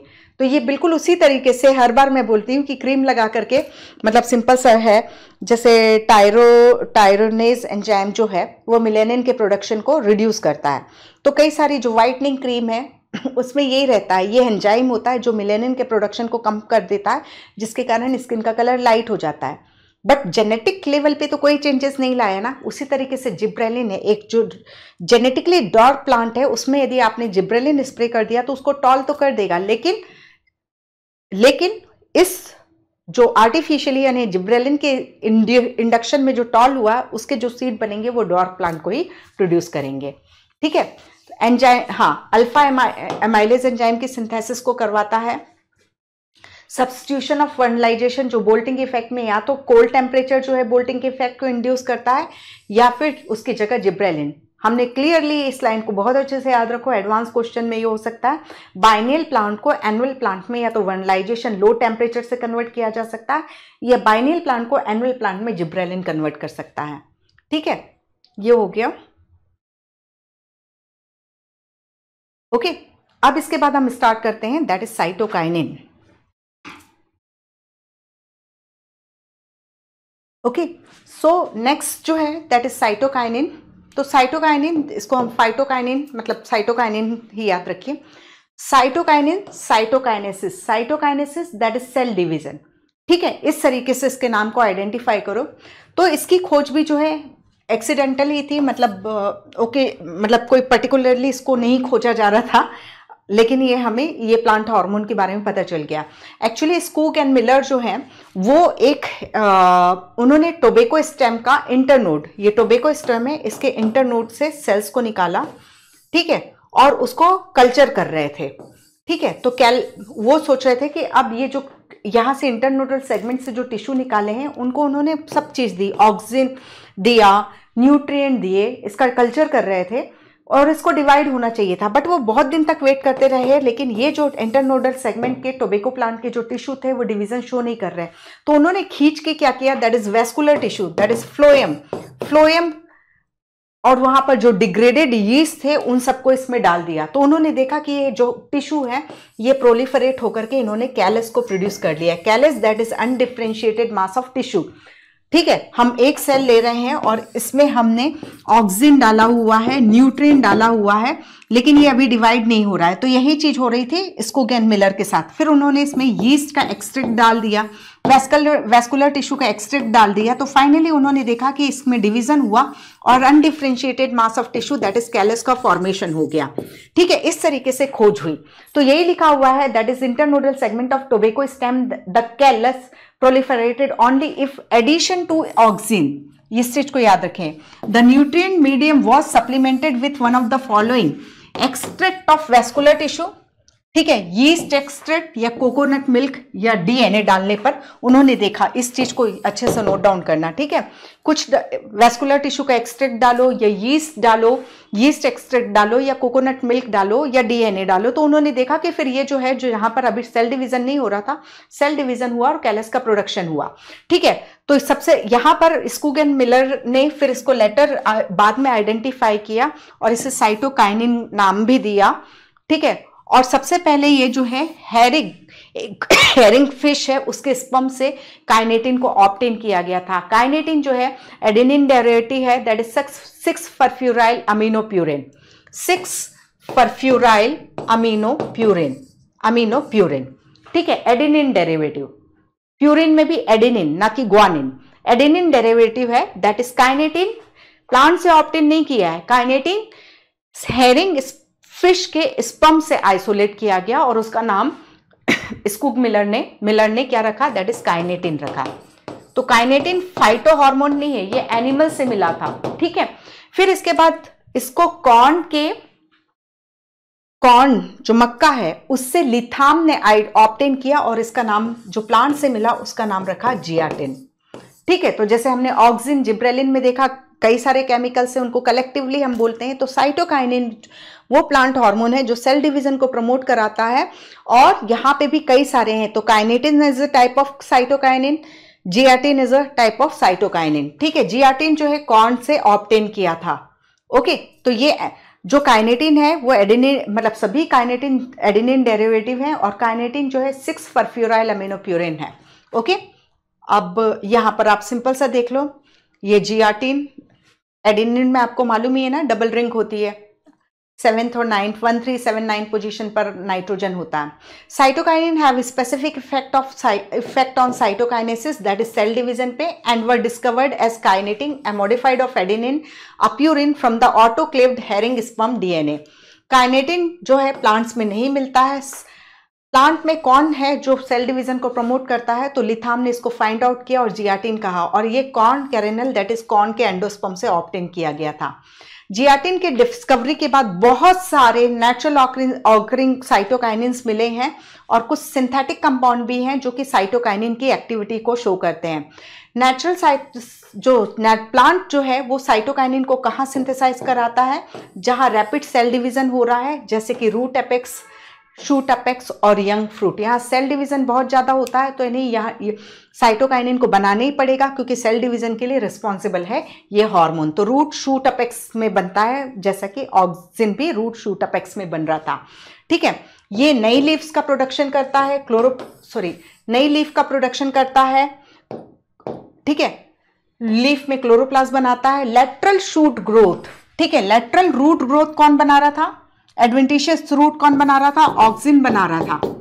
ठीक है, और लेटरल शूट ग्रोथ कौन करा रहा है और एडवेंटिशियस शूट फॉर्मेशन कौन करा रहा है, तो हमने क्लियरली बात की थी, एक्सिलरी बड की ग्रोथ के लिए रिस्पॉन्सिबल होता है साइटोकाइनिन, जबकि ऑक्सिन जो है उसको सप्रेस करता था।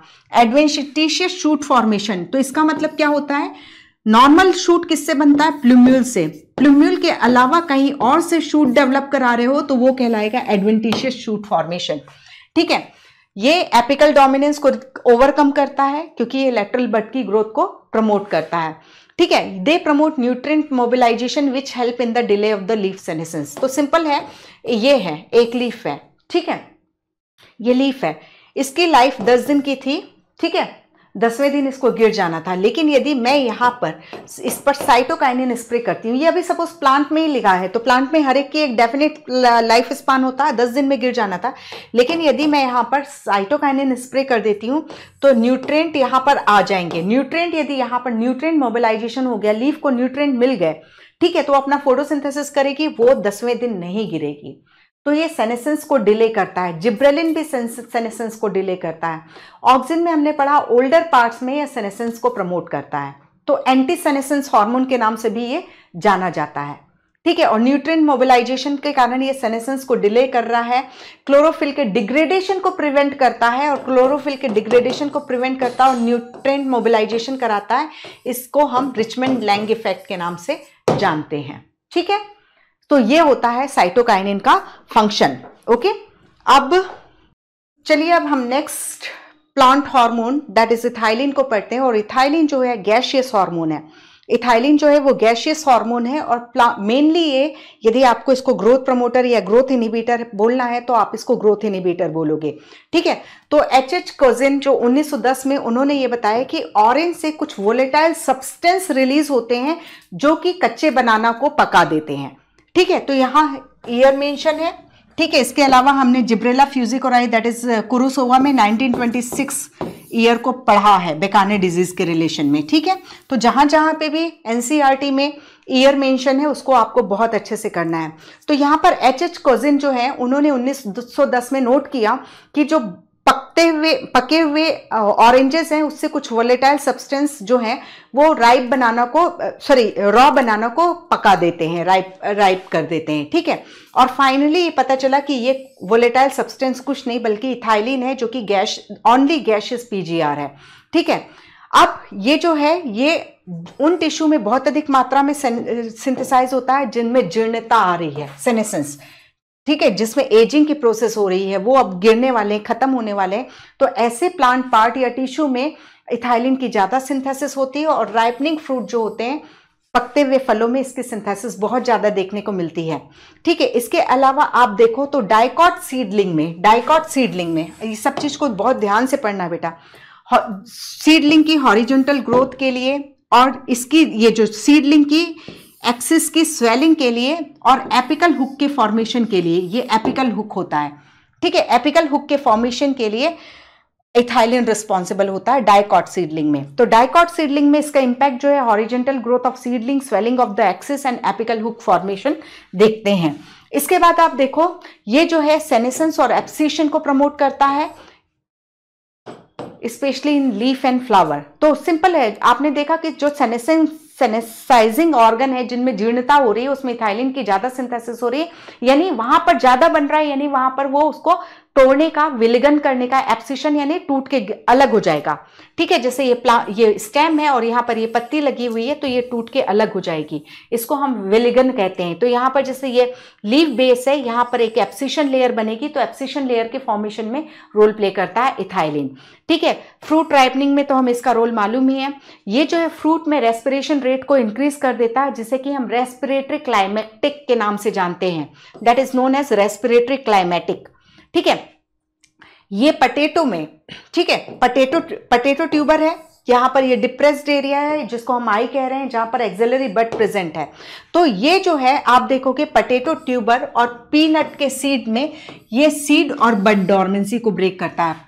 पीनट सीड में सीड डॉर्मेंसी को और पटेटो ट्यूबर में बड डॉर्मेंसी को ब्रेक करता है। ठीक है, ये इंटरनोड और पीटियोल इलोंगेशन करता है। आपको मालूम है, यदि आपने धान की खेती देखी होगी तो जब धान के सीडलिंग्स लगाए जाते हैं तो बहुत पानी वाला एरिया रहता है, तो इसमें ये पीटियोल इलोंगेशन से पत्तियों को पानी के ऊपर लेकर के आ जाता है। तो ethylene promote rapid internodal and petiole elongation in deep water rice plant. ठीक है, और जिससे कि लीव्स या जो शूट है वो पानी के ऊपर आ सके। और इसके अलावा आप देखो तो ये रूट ग्रोथ और रूट हेयर फॉर्मेशन को प्रमोट करता है, जिससे के कारण रूट में सरफेस एब्जॉर्प्शन के लिए सरफेस एरिया को बढ़ाता है। बहुत सारे काम है इथाइलिन के। ठीक है, अब इसके अलावा ये जो है ये फ्लावरिंग को इनिशिएट कराता है। और फ्रूट्स पाइनएप्पल में देखो, हमने ऑक्सिन में भी पढ़ा था, तो ऑक्सिन जो है पाइनएप्पल में फ्लावरिंग को प्रमोट करता है, तो इथाइलिन जो इनिशिएट कराता है और सिंक्रोनाइज फ्रूट सेटिंग के लिए भी रिस्पॉन्सिबल है। ठीक है, ऑक्सिन जो है फ्लावरिंग को प्रमोट करता है। ठीक है, यहां शुरुआत करता है। ठीक है, ये चीज है। Since ethylene regulate so many physiological process, it is one of the most widely use PGR in agriculture. हाँ, अब यहां पर आप देखते हो the most widely use compound as source of ethylene. आप देखते हो कच्चे पक्कों को मतलब केमिकल्स के थ्रू पकाया जाता है, तो इथेपॉन जो है इसमें 80% इथाइलिन और 20% कार्बन डाइऑक्साइड होता है। इनको फलों में रख दिया जाता है, तो वो फलों के पकने के लिए रिस्पॉन्सिबल होते हैं। तो इथेपॉन जो होता है मोस्ट वाइडली यूज कंपाउंड है, जिससे कि इथाइलिन को निकाला जाता है। ठीक है, ethephon in aqueous solution is readily absorbed and transported within the plant and release ethylene slowly. ठीक है, तो प्लांट में ही अभी फ्रूट्स लगे हुए हैं, इथेपॉन स्प्रे कर दोगे, मतलब इथेपॉन जो CO2 एंड इथाइलिन है स्प्रे कर दोगे, तो वो धीरे धीरे इथाइलिन को रिलीज करके फ्रूट राइपनिंग के लिए रिस्पॉन्सिबल हो जाएगा। ठीक है, ये इथेपॉन टोमेटो, एप्पल और इन फ्लावर में एब्सिशन एंड फ्रूट एब्सिशन को प्रमोट करता है। यहां पर इथेपॉन जो है कुकुम्बर में फीमेल फ्लावर की संख्या को बढ़ाता है, जितने फीमेल फ्लावर उतने ही खीरे का फल मिलेगा आपको। ठीक है, ये हो गया। तो ये सारी चीजें हमने देखी। इसके बाद हम आते हैं एब्सिसिक एसिड। ये भी ग्रोथ इनिबिटर है और ये जो होता है कैरोटीनॉइड डेरिवेटिव होता है। ठीक है, मिड 1960 में आप देखो दैट इज कार्न्स एंड एडिकॉट थे। कार्न्स एंड एडिकॉट ये स्टडी कर रहे थे कि किस तरीके से कॉटन के प्लांट से कॉटन बॉल जो उसका फ्रूट होता है, cotton ball that is cotton का फ्रूट होता है, वो क्यों गिर जाता है। तो उन्होंने फाइंड आउट किया एक केमिकल और उसको एब्सिशन 2 का नाम दिया। इसी के अलावा वेरिंग एंड कॉर्नफॉर्थ स्टडी कर रहे थे। ठीक है, तो बड डॉर्मेंसी को स्टडी कर रहे थे, तो उन्होंने उससे एक केमिकल निकाला जिसको उन्होंने डॉर्मिन बोला। फाइनली देखा गया कि ये डॉर्मिन और एब्सिशन 2 जो है एक ही केमिकल है, और उसको फिर फाइनली एब्सिसिक एसिड का नाम दिया गया। ठीक है, तो एग्जैक्टली यही है। Corn and Addicott cotton boll study कर रहे थे, वेरिंग एंड कॉर्नफॉर्थ जो है बड डॉर्मेंसी को स्टडी कर रहे थे। उन्होंने इसको कार्न एंड एडिकॉट को सबसे ज्यादा क्रेडिट मिला हुआ है। ठीक है, तो Addicott, Wareing and Cornforth 3 scientist जो बोल रहे हैं यहाँ पर, during mid 1963 independent researcher reported the purification and chemical characterisation of 3 different kind of inhibitor B, abscisin 2 and dormin. बाद में पता चला कि ये एक ही केमिकल है और उसे एब्सिसिक एसिड कहा गया। ठीक है, उसे फाइनली बाद में उसे एब्सिसिक एसिड कहा गया, जो कि growth inhibitor and carotenoid derivative है। ठीक है, अब सिंपल है। अब प्लांट ग्रोथ इनिबिटर की बात करो तो आपको ये बुरे लगेंगे कि ये तो ग्रोथ इनिबिट कर रहे हैं, लेकिन ये बहुत जरूरी होते हैं प्लांट को, क्योंकि जब एडवर्स कंडीशन है, ठीक है, सफिशिएंट पानी नहीं है, टेम्परेचर प्रॉपर नहीं है, न्यूट्रिएंट नहीं मिल रहे हैं, तो उस समय प्लांट ग्रोथ कैसे कर सकता है? प्लांट ग्रोथ करेगा यानी नंबर ऑफ सेल्स इंक्रीज हो रही हैं, उनको खाने पीने की चीज कहां से मिलेगी जब न्यूट्रिएंट डिवॉइड है, जहां पे भी वो ग्रो कर रहा है टेम्परेचर बहुत ज्यादा है, तो जब unfavourable that is stressful situation होती है तो प्लांट को ग्रोथ नहीं करना चाहिए, और वो उस समय ग्रोथ नहीं करते हैं because of growth inhibitor that is ethylene, और जो एब्सिसिक एसिड है जो कि सीड डॉर्मेंसी के लिए मेन हार्मोन है।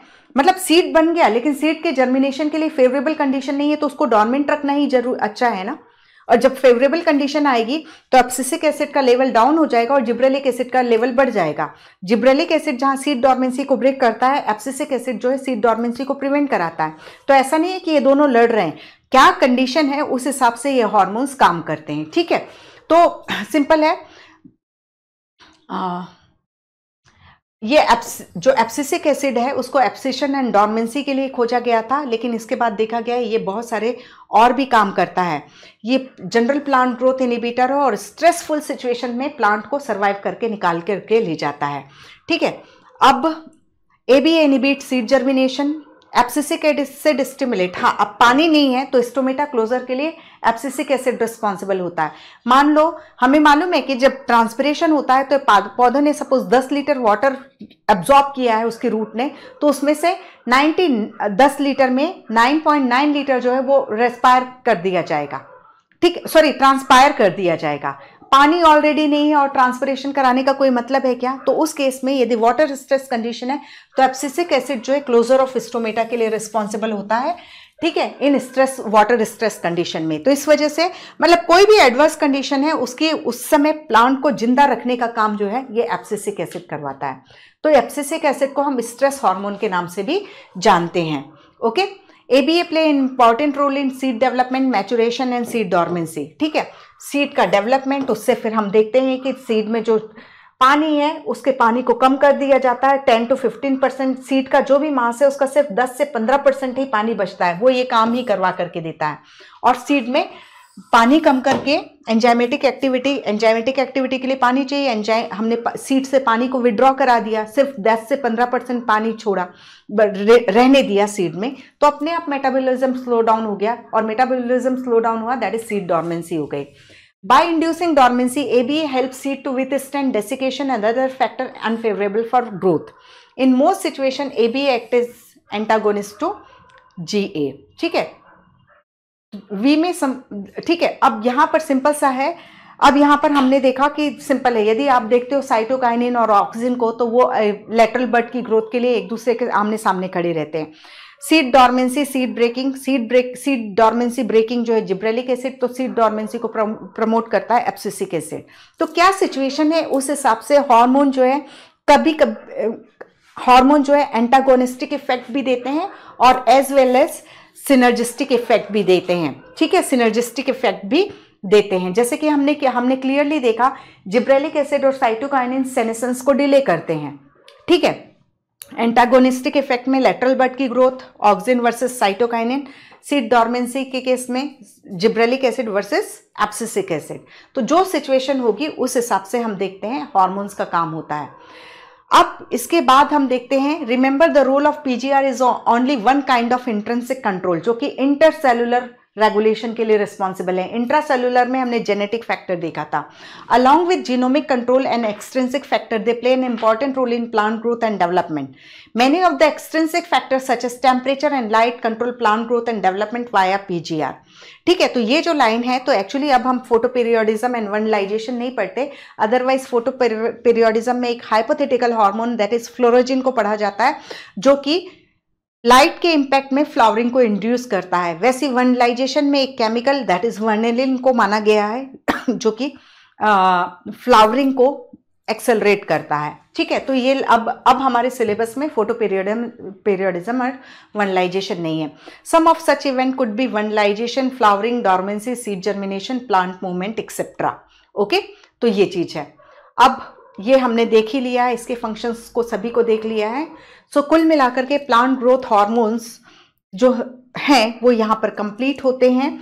यहाँ पर आप जरूर इस चीज को लिख करके रखो, साइटोकाइनिन का जो बायोएसे टेस्ट है वो कुकुम्बर लीफ ग्रीनिंग टेस्ट है, कैरेट रूट फ्लोएम टेस्ट जो है साइटोकाइनिन का बायोएसे टेस्ट है। ओके, तो इन सब पूरा एक एक सिंपल सा है। यहाँ पे भी जैसे मॉर्फोलॉजी में बहुत सारे एग्जाम्पल्स हमें रटने हैं, यहाँ पर इनके फंक्शंस। आप सिंपल ह्यूमन फिजियोलॉजी में भी आप जब केमिकल कोऑर्डिनेशन पढ़ते हो तो आपको उनके फंक्शंस किस तरीके से फंक्शन को समझना पड़ता है, उसके पीछे क्या कॉन्सेप्ट कर रही है, और अदरवाइज उसके सारे फंक्शंस को याद करना पड़ता है। ठीक है, तो वैसे यहाँ पे भी आप जरूर एक काम करना, दैट इज ऑक्सिन के कितने फंक्शंस दिए हुए हैं, जिब्रेलिन के कितने फंक्शन दिए गए हैं, तो उनको जरूर लिख करके रखो। और जब रिवाइज करते हो तो अपने मन में इस तरीके से काउंट कर लो कि हाँ सारे फंक्शंस याद हैं कि नहीं याद हैं। So keep revising NCERT. Thank you. Take care.